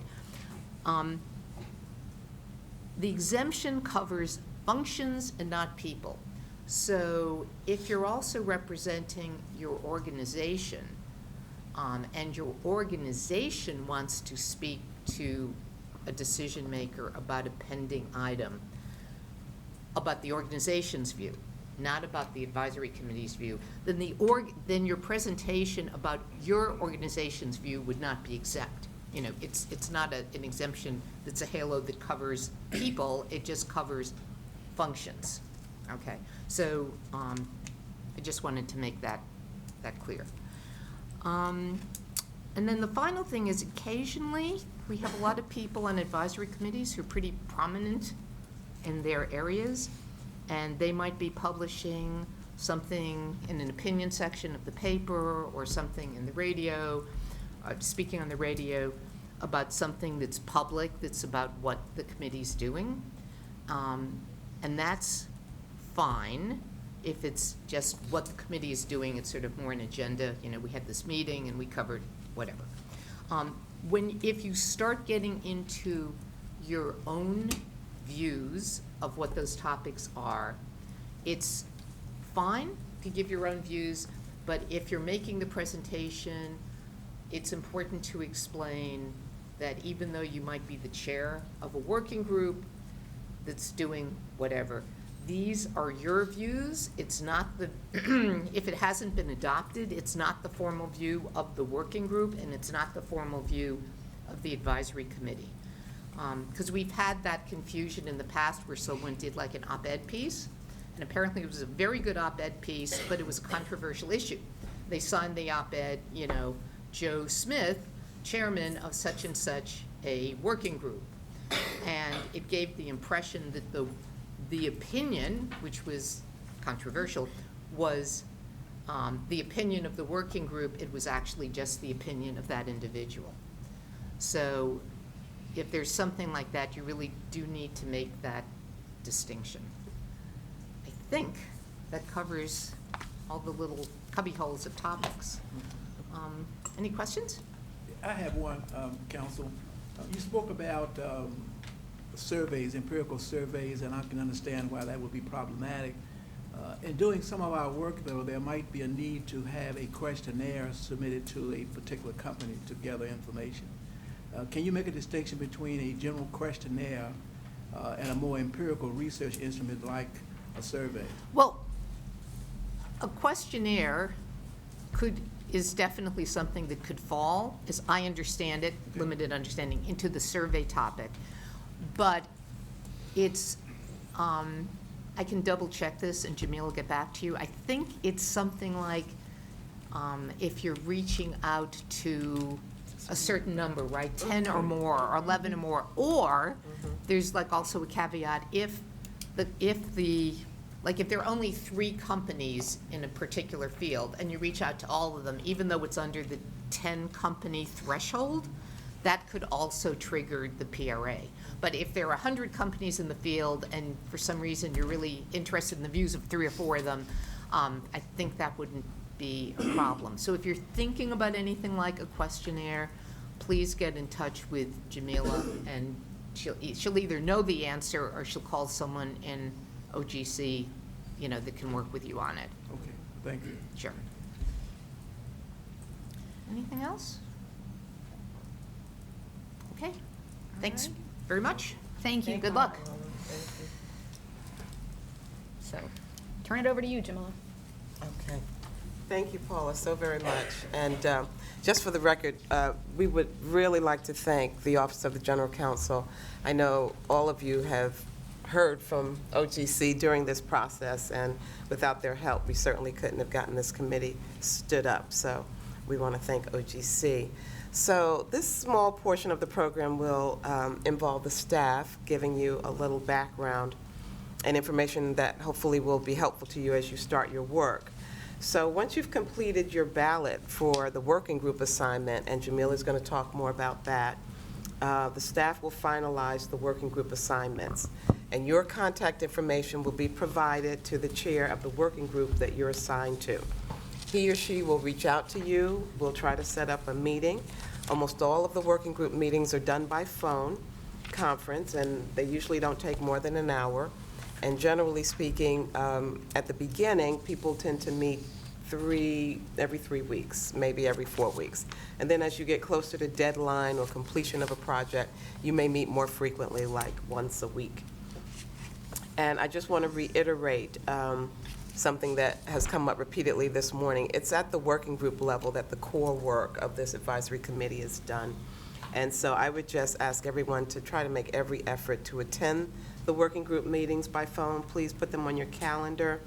And please volunteer for assignments, because as the assignments are dispersed and handled equally, the work just gets done more efficiently among the members. And as Paula mentioned, it's very important to include me and Jamil and Julie on all of the correspondence to set up meetings, because we have responsibility as the FCC for what the advisory committees do. So Jamil now is going to explain the ballot, which if you haven't seen it already, it's in your folders. Jamil? Thank you, Jamila. Can you hear me? Mm-hmm. So the ballots are these blue sheets that are on the right-hand side of your folders that you received when you came in. And as the instructions at the top note, you'll select no more than 2 preferred working groups. And we ask that you make your first choice on the basis of your organization representation and your personal preferences, as well as a second choice, and that you mark the numbers 1 or 2 as appropriate on your ballot. You can turn those in to me or to Julie or Jamila at the end of today's meeting so that we have everyone's preferences and can start making assignments. Thanks. And for those members who are attending by phone or who weren't able to attend at all today, we're going to make sure that you get your personalized ballot, and then you can scan it or physically mail it back to us at the FCC. Thank you, Jamil. So Julie now will talk a little bit about the FCC FACA website that we have for this advisory committee, which we hope is a useful repository of information for you. Julie? Thanks, Jamila. My name is Julie Saunier, and I'm new to the committee, so I just want to say I'm thrilled to be working with this group. New to the committee, but not to the commission. I've been here 18 years. And to really date myself, I received my first paycheck as a telecom lawyer from an entity that was part of the former Bell system. So now you know. Anyway, I'm here to tell you about the website. It has a lot of valuable, very valuable information. I spent a lot of time on it in the past week myself. It has all of the information about the meetings, the committee membership, the working groups. It has documents officially approved by the committee as a whole. That means all of the very valuable work that was done by the previous iteration of this committee. All of those reports are up there and available for you. And it's a very useful tool, so feel free to consult it. This sheet of paper that I'm holding up is in your folders, and it's the link to the website. Thank you very much. So now we'll turn the meeting back over to Anna. Thank you, Julie. Thank you. Thank you to all of you. We look forward to all the work we're going to do together. So now we'd like to introduce you to the new working group chairs, as well as have a discussion about the very productive output that we had from the working groups of the last charter of this committee. First is Caroline Beasley, from Beasley Media Group. We are so lucky to have her, and she's very excited about the working group. But she's traveling in London, so she couldn't join us. We've already had some discussions with her about some of the ideas that she has for the working group, and I'm sure she will discuss it more with her working group when she gets back.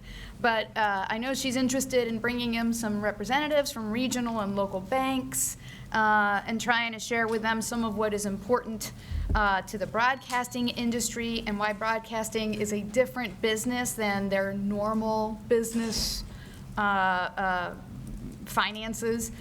And she also wants to hear about what they need to see, the financing the banks need to see to make loans when they make loans to other industries. She's also interested in collaborating with other agencies to find ways to work together to improve access to capital.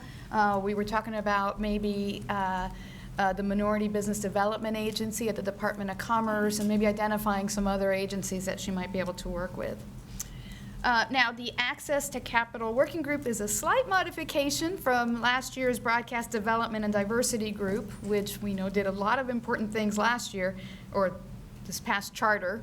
And so we have asked David Honig if he would give us some highlights of what they did. David helped lead that group. And I will turn it over to David. Thank you very much.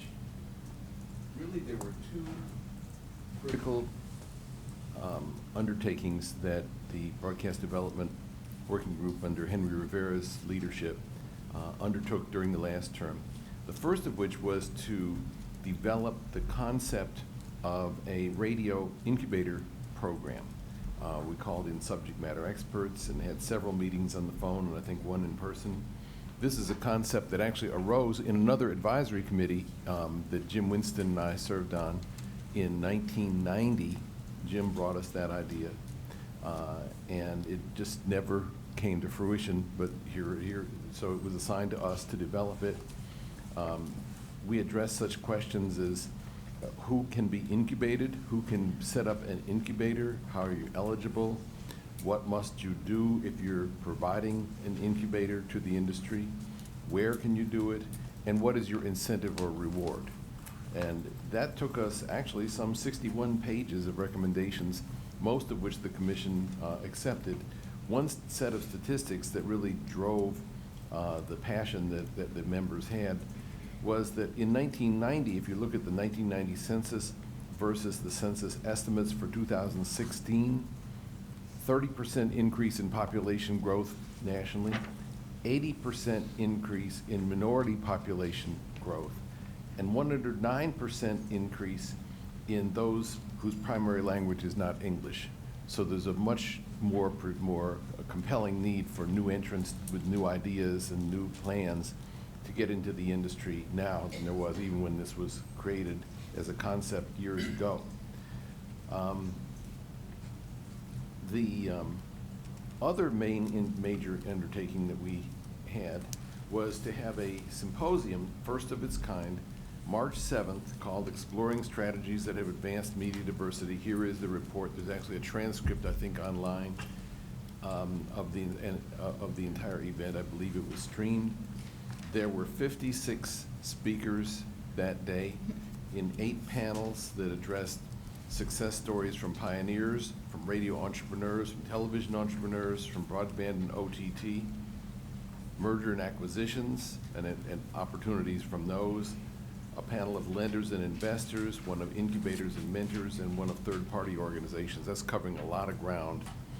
If you haven't read the report, it contains many ideas that were brought to us by some of the speakers, many of which most of which really addressed access to capital.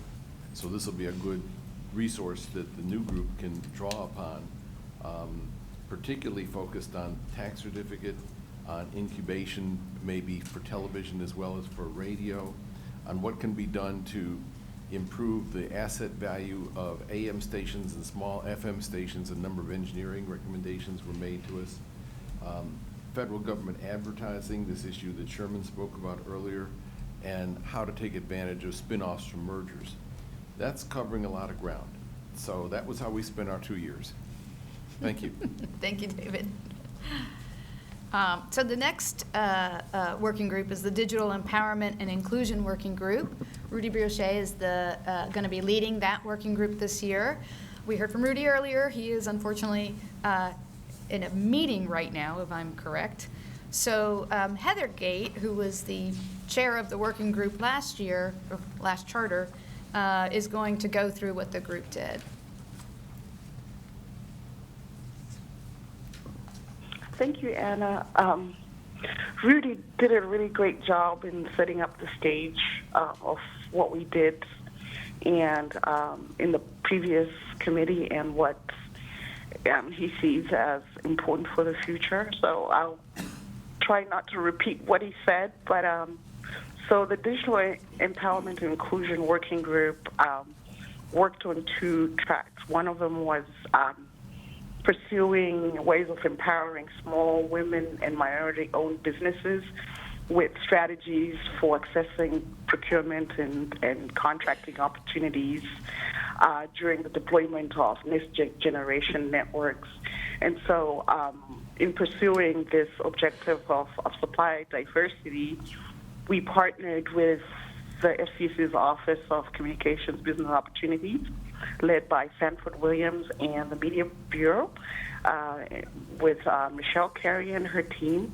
And we hosted a supply diversity workshop that brought together industry supply diversity experts, along with many small business owners, women and minority business owners, and various other vulnerable populations. It was a very productive endeavor, and a great success, not only for the FCC, but all the people involved.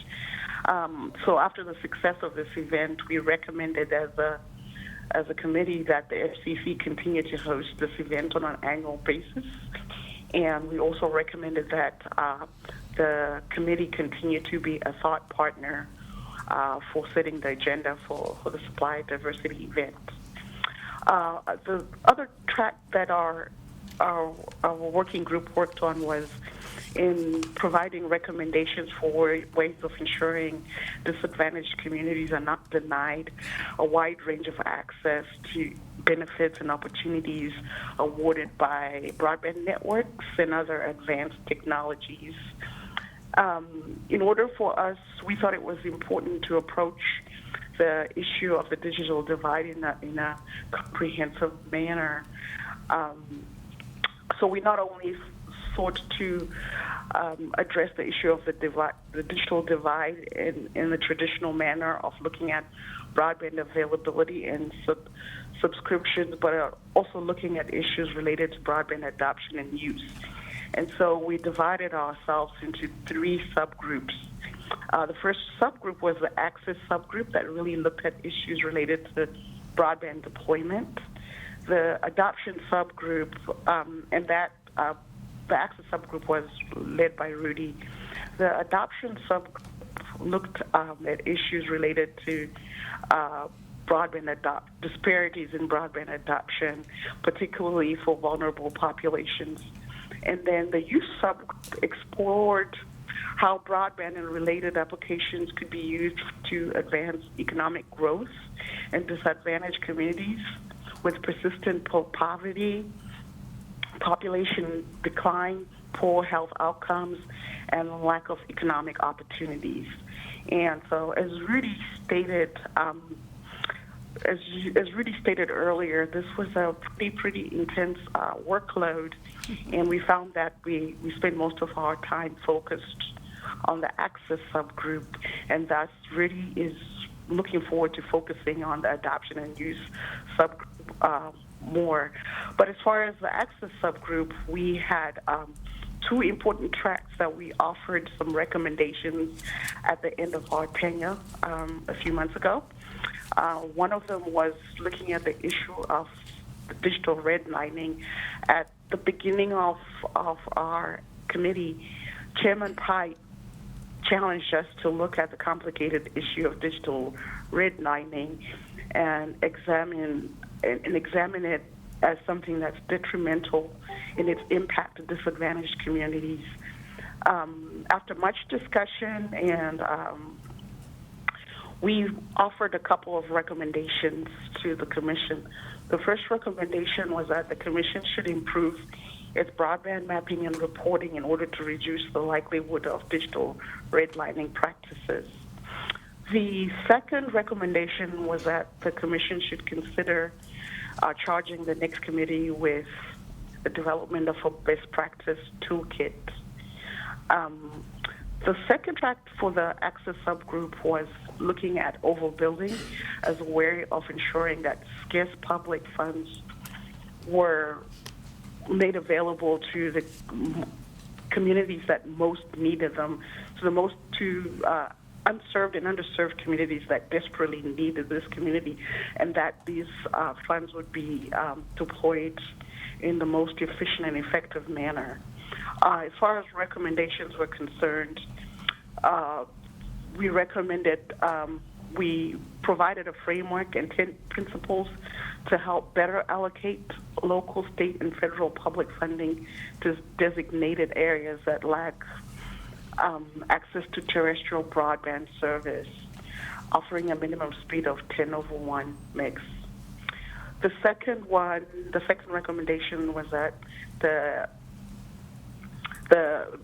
committee should consider requesting Chairman Pike task the next committee to continue to identify strategies that will prevent overbuilding. So as far as the adoption subgroup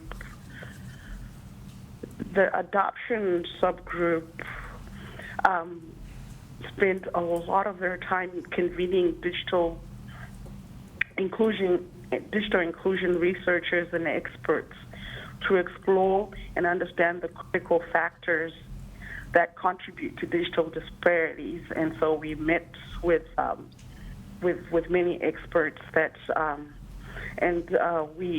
we gathered a lot of information that we thought was important. Among one of those things that we were able to discern from our discussions was that despite all the progress that we've made, the digital divide is persistent and still exists in certain communities, suggesting a need for place-based strategies for mitigation. And that was one finding among many findings that we reported to the Commission. As far as the recommendation, we recommended that the FCC convene a digital inclusion workshop should this committee be rechartered.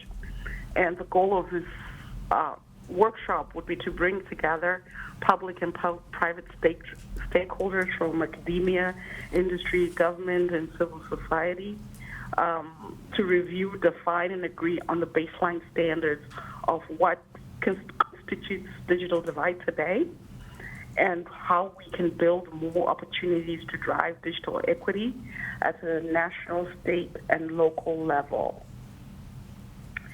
And then with our youth subgroup, as I stated, the youth subgroup sought to explore how broadband and related applications could be used to advance economic growth in disadvantaged communities with persistent poverty, population decline, poor health outcomes, and lack of economic opportunity. One of our co-leads in that subgroup was Harry Contractor. As he stated early, he loved data and led a tremendous effort in drafting a working paper titled Implication of Tech-Based Workforce Development on Advancing Economic Mobility and Growth in Disadvantaged Communities. The recommendation from that paper was that we were not able to finish and reach some consensus on that paper. And so we recommended that the working paper undergo further review and development by the next ACDE because we thought that there were some absolutely brilliant ideas that needed more discussion and consensus among the working group. So again, I'd like to thank Hareen Contractor for that tremendous effort, and again, I'd like to thank the various. If I start naming them, I might forget somebody else. But the working group members that put in a tremendous amount of work. We had Dr. Nicole Turner-Lee, who would be working with us from China at times, and Chris Wood and Laura Burkle, Susan O. Allen, and I'm sorry, there's so many of you that I really appreciated all the efforts that everybody put into the last Digital Empowerment and Inclusion Working Group. Thanks, Heather. Thank you for all your efforts as well as working group chair. Nicole, are you on the phone?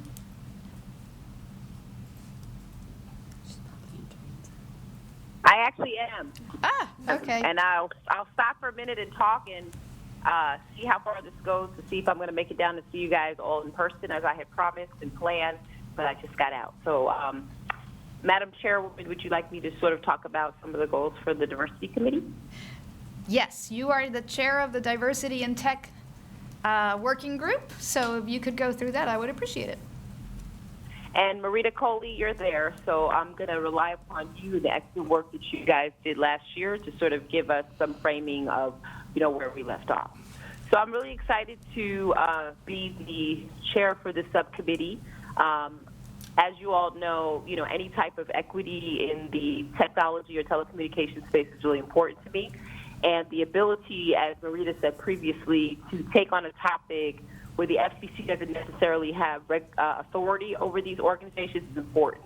When I was at MMTC, David Honig spoke a lot about, how do we actually look at these companies and how they are bringing the right type of diversity and inclusion.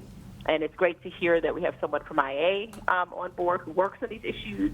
But I think the larger question is, what can we do as a committee to aggregate best practices that are happening within the technology space and outside of the technology space to develop, sustainable and replicable pipelines that will essentially close, I think, what are the representation divides that exist within these verticals. And so going forward with this committee, I'm hoping that those of you that join on, that we won't be paying lip service to this issue.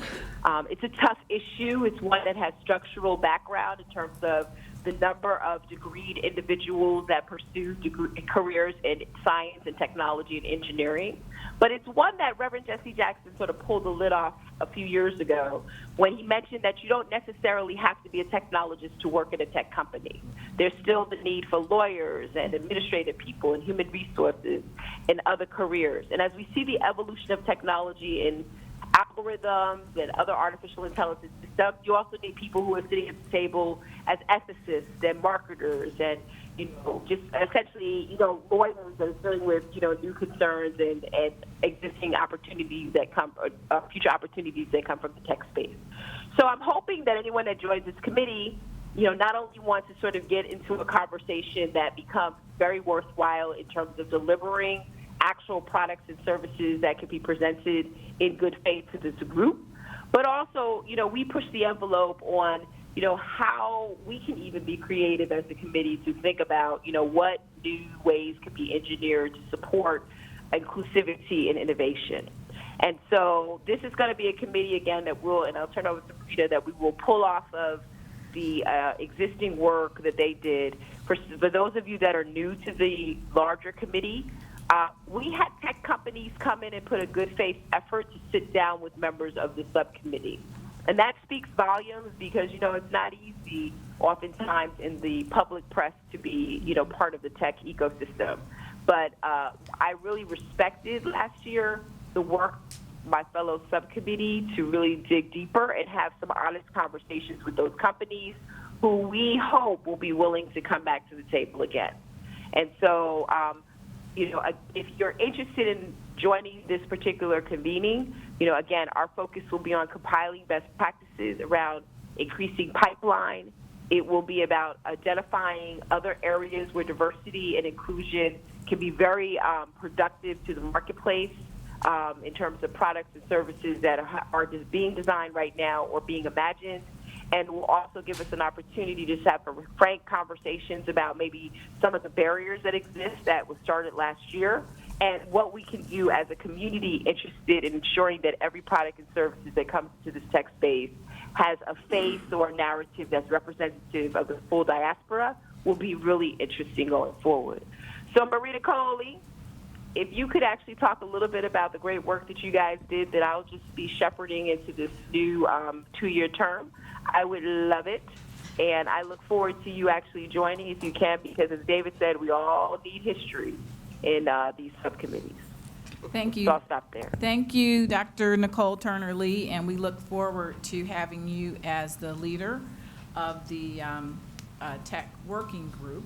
I'd also like to acknowledge the prior members of the group, Mark Morial, who was the chair, and Gavin Logan, who served as Mark's vice chair surrogate, who did excellent work, but who left us and joined the FCC. I think Gavin is here somewhere, but I would really like to commend him on the excellent work and support that he gave to this committee, and leadership, I should say, in guiding this Federal Advisory Committee.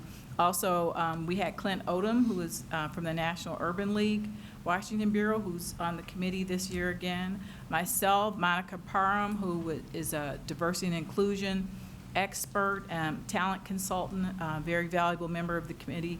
Dr. Ronald Johnson, who's a chief subject matter expert at the Wireless Infrastructure Association and a renowned expert on supplier diversity, so that helped to guide some of the areas of expertise in the report. We appreciate you, Dr. Johnson. Cindy Shao, who's president of the Asian American Chamber of Commerce. Brian Scarpelli from the App Association, and I understand is having another term. Brooke Oberwetter from Facebook. Chris James from the National Center for American Enterprise Development.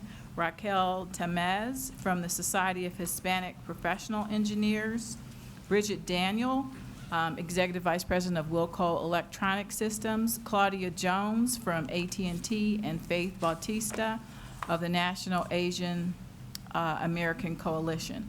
So I would like to thank those committee members who served last year, and as Nicole said, not that we're trying to get votes, but you do have your ballot. So I think that you would enjoy this committee very much. As I said, it's a sort of innovative in what, and I can't. Oh my God, I have to thank Jamila Best Johnson, particularly, and Anna Gomez, who served last year, who helped to keep us on task. Because as I said, this is not an honorary appointment. This is a roll up your sleeves labor of love.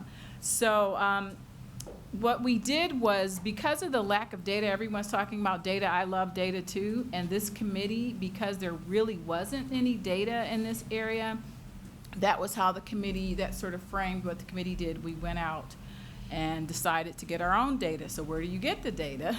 Tech companies, you get them from the tech industry. So there were a number of companies that volunteered to participate in this report. We met them in roundtables convened in Berkeley, California, and also here in DC at Microsoft. And the companies voluntarily engaged in off-the-record conversations about employment practices, promotion, supplier diversity, and every aspect that you can imagine of their diversity and inclusion. We synthesized that data into a report that's available on the Diversity Committee's website. This report, Tech Diversity Best Practices, it was published in June of 2019, so it's very current. And in general, I'll just summarize. You can read the report. It speaks for itself, but it's structured into three sections. First is the section that's the interview and dissection of the interviews with the voluntary representatives of tech companies. The data is anonymized, so the companies are not identified, and we do thank them for participating. The second part is a very extensive section on the supplier diversity practices, and then recommendations for best practices that Dr. Ronald Johnson was so instrumental in assisting with. And then the third section is a tech resource guide for job seekers and entrepreneurs. So there's actually lists of resources that if anyone wants to get a job in the tech industry or was starting an entrepreneurial enterprise, we gave those recommendations. So I think that actually, really, if you go to the report, we pretty much synthesized the interviews into several sections. It seems as though where tech companies are depends largely on where they are in their DNA, what we call DNA maturity. We came up with 3 profiles or levels of maturity that we evaluated. That companies were either in what we called an early growth stage, where they were just starting to engage in D&I practices. Then we identified a growth category and a mature category. And you can read it for yourself, but as you can imagine, the companies that were more mature had a lot more substance to the diversity practices. So page 16 of the report pretty much summarizes the entire analysis that the committee went through. And I'm going to not go through the whole thing, but I'll give you just the 4 recommended tech best practices. Number 1 was incorporate diversity and inclusion into the company's internal infrastructure. Without question, the companies where diversity has started at the top, at the CEO level, had the best practices, and we believe that that was our #1 recommendation. And the things that informed those companies were they had CEO support and executive team support. They were actively engaged in recruiting people of color and as members of their board of directors and also employees. The board of directors was involved in DNA through regular reporting of diversity and inclusion efforts to the board. They had appointed a chief diversity officer or some kind of senior level executive to manage DNA. They had incentives that held senior executives and managers accountable for D&I goals. And some of this was incentives that were performance-based incentives, and some were actual financial incentives. We recommend that the best companies, the best practices are requiring mandatory DNA and unconscious bias trainings for all employees, managers, and senior level executives on a regular basis, to create and use standards of business conduct that address D&I, to implement formal mentoring programs and employee resource groups. That was a very common feature of companies that were engaged in mature DNA practices. Implement a formal supplier diversity program to ensure the inclusion of diverse vendors and incorporate D&I into all aspects of the core business, not just with respect to staff.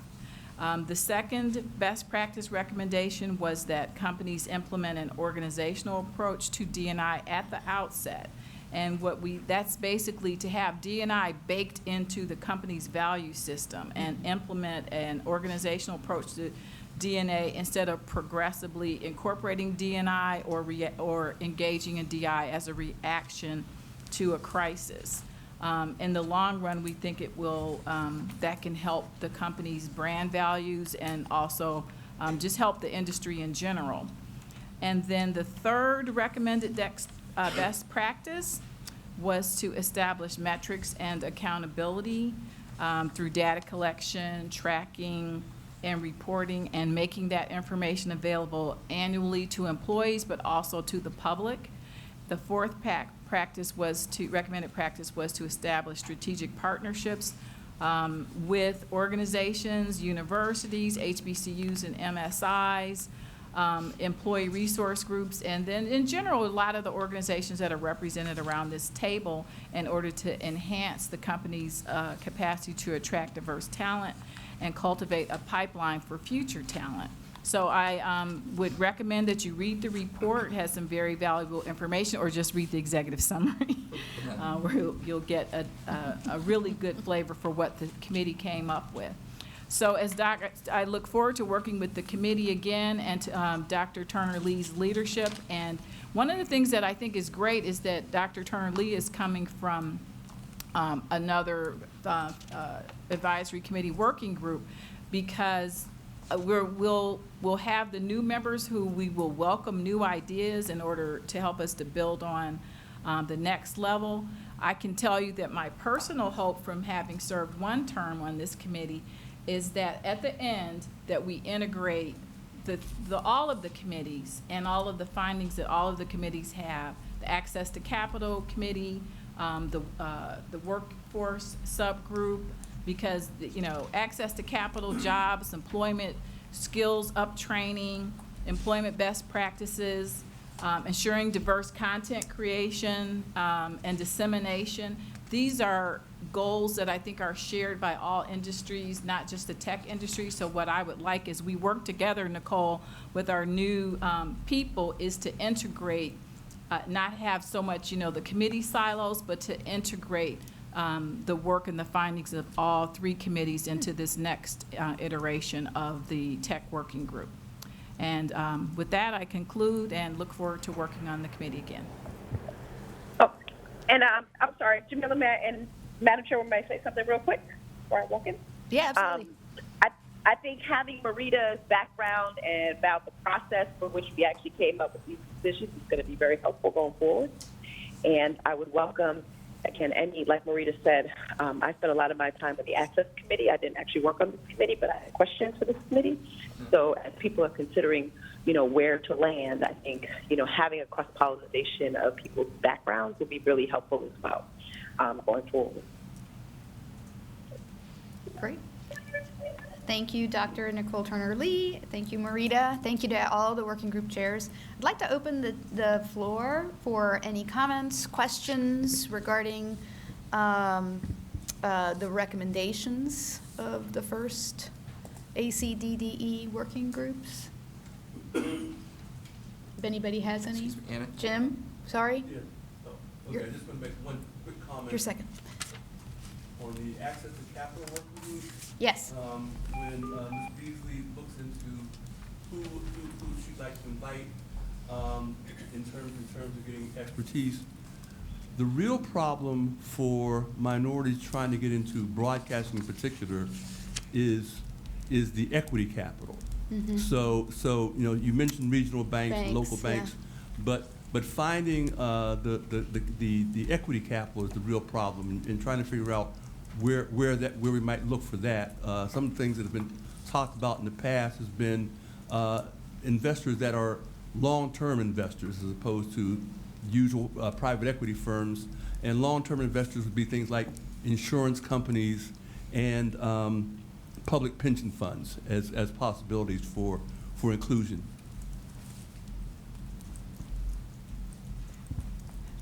Thank you. We'll pass that along. Hareen. Yes, thank you. Hareen Contractor, Joint Center. With the working group on diversity and tech, commend, the report was great. I was really impressed last go around. I know you guys were kind of being a little more specific in scope. I would hope as you move forward, you might broaden the scope because the definition of tech companies might be a little squishy. Walmart is a tech company in a sense, and Amazon is a logistics company, right? So Walmart's also the largest private employer of African Americans in the country, right? And having that mobility is probably key for members of the community to move up into those ranks. Also, in terms of data, I would recommend there are a number of public data sources that you could probably use to extrapolate what STEM occupations look like without getting into tech firms. And so I look forward to working with you all on if you need any help or advice as you move forward. Thanks. Thank you very much. David? Many of the issues involved with access to capital really involve the way assets that companies own are valued and whether there's anything the commission can do, including industry-wide steps and engineering-related steps to enhance the value of those assets and thus their ability to attract debt to go after larger deals or any deals and provide collateral.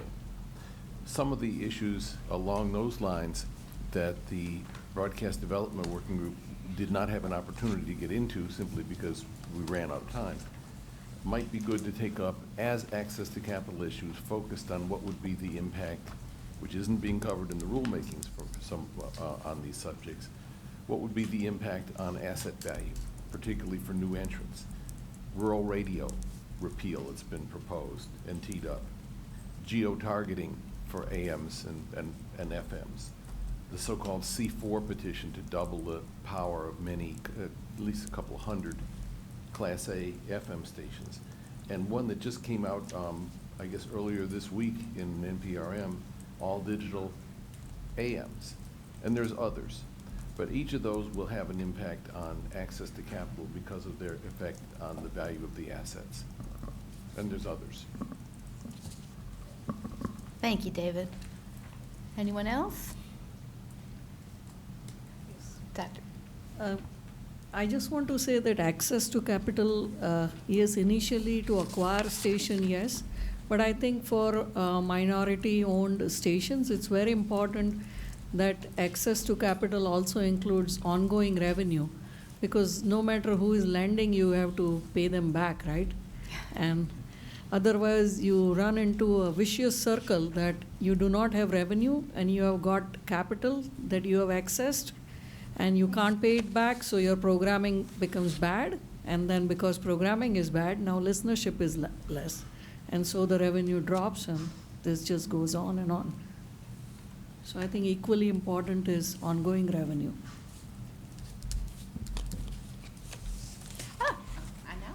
You're here. Of course, I'm going to say something. Actually, hello, everybody. I am Nicole Turner-Lee, who's on the phone.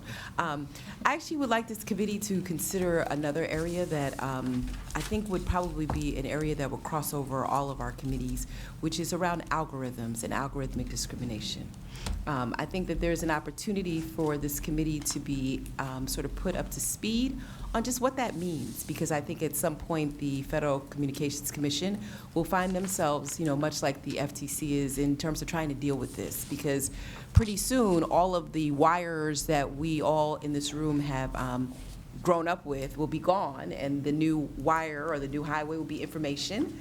And not to bring any, congressional issues to this committee, but I think it's important for the Diversity Committee to get up to speed on what does that actually mean when we start looking at machine learning algorithms and their effect on two things. One is the people who are creating them and the diversity of those developers, and then the potential discriminatory impact of those algorithms on individuals that we are here to represent.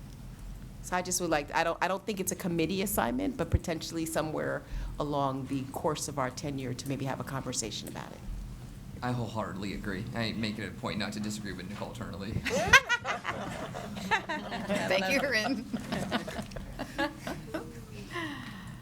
Anyone else? Well, thank you very much. We are now going to turn to comments from the public. Do we have any questions or comments from the public?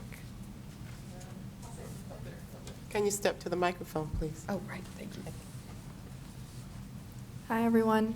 I just wanted to say thank you. As a young Latina entrepreneur, you guys are doing really great work. I had to come here for a class, but it's really interesting, so thank you, guys. Thank you. What is your name? My name is Andrea Uribe, and I am a senior at the George Washington University studying political science and economics. That is a fine school. Are there any other comments from the public? Yes. I just have a question. Lana Thompson with Public Television. If one of our members is interested in being on the committee, but the committee obviously can only be so large, how does one from outside the committee apply to one of the working groups? One of the working groups? Hi, Lorna. Thanks for that question. I think if you have a colleague who's interested, we haven't started that process yet, but I understand we may, in fact, be adding some working group members at some point, and we will probably put out a public notice to that effect. But certainly in the interim, if you have someone who is interested, please send me their information, their package, and we'll try to stay in touch with them. But we'll give official notice once we begin that process of soliciting working group members. But thank you, Lorna. Good question. Anyone else? Nobody online? All righty. Well, thank you very much, everybody. We've had a good, productive day. We're going to adjourn a little bit early. Could I say one thing? I just wanted to, if I may, Madam Chair, invite all of the committee members to MMTC's Access to Opportunity Conference, reimagined from our Access to Capital Conference, to bring in more opportunities other than just capital, because as Jim Winston said, the capital area is increasingly complex, especially when we're dealing with opportunities on different platforms. So we reimagine it as our Access to Opportunity Conference, and if you're interested in attending, please see me after. Yes. So would the chair entertain a motion to adjourn for the record? Thank you. We have one more question, though. I will entertain that in a second. One more thing that I promised I would say. The Media Bureau announced a broadcast symposium that's going to be on Thursday, November 21st, so I just wanted to highlight that for everyone. It was announced on October 25th, so I just want to make sure. Thank you on behalf of the Media Bureau. I will entertain that motion now. So, Madam Chair, I move that we adjourn. Thank you very much. Seconded. Thank you. We are adjourned. Stay in the fight. Thank you all.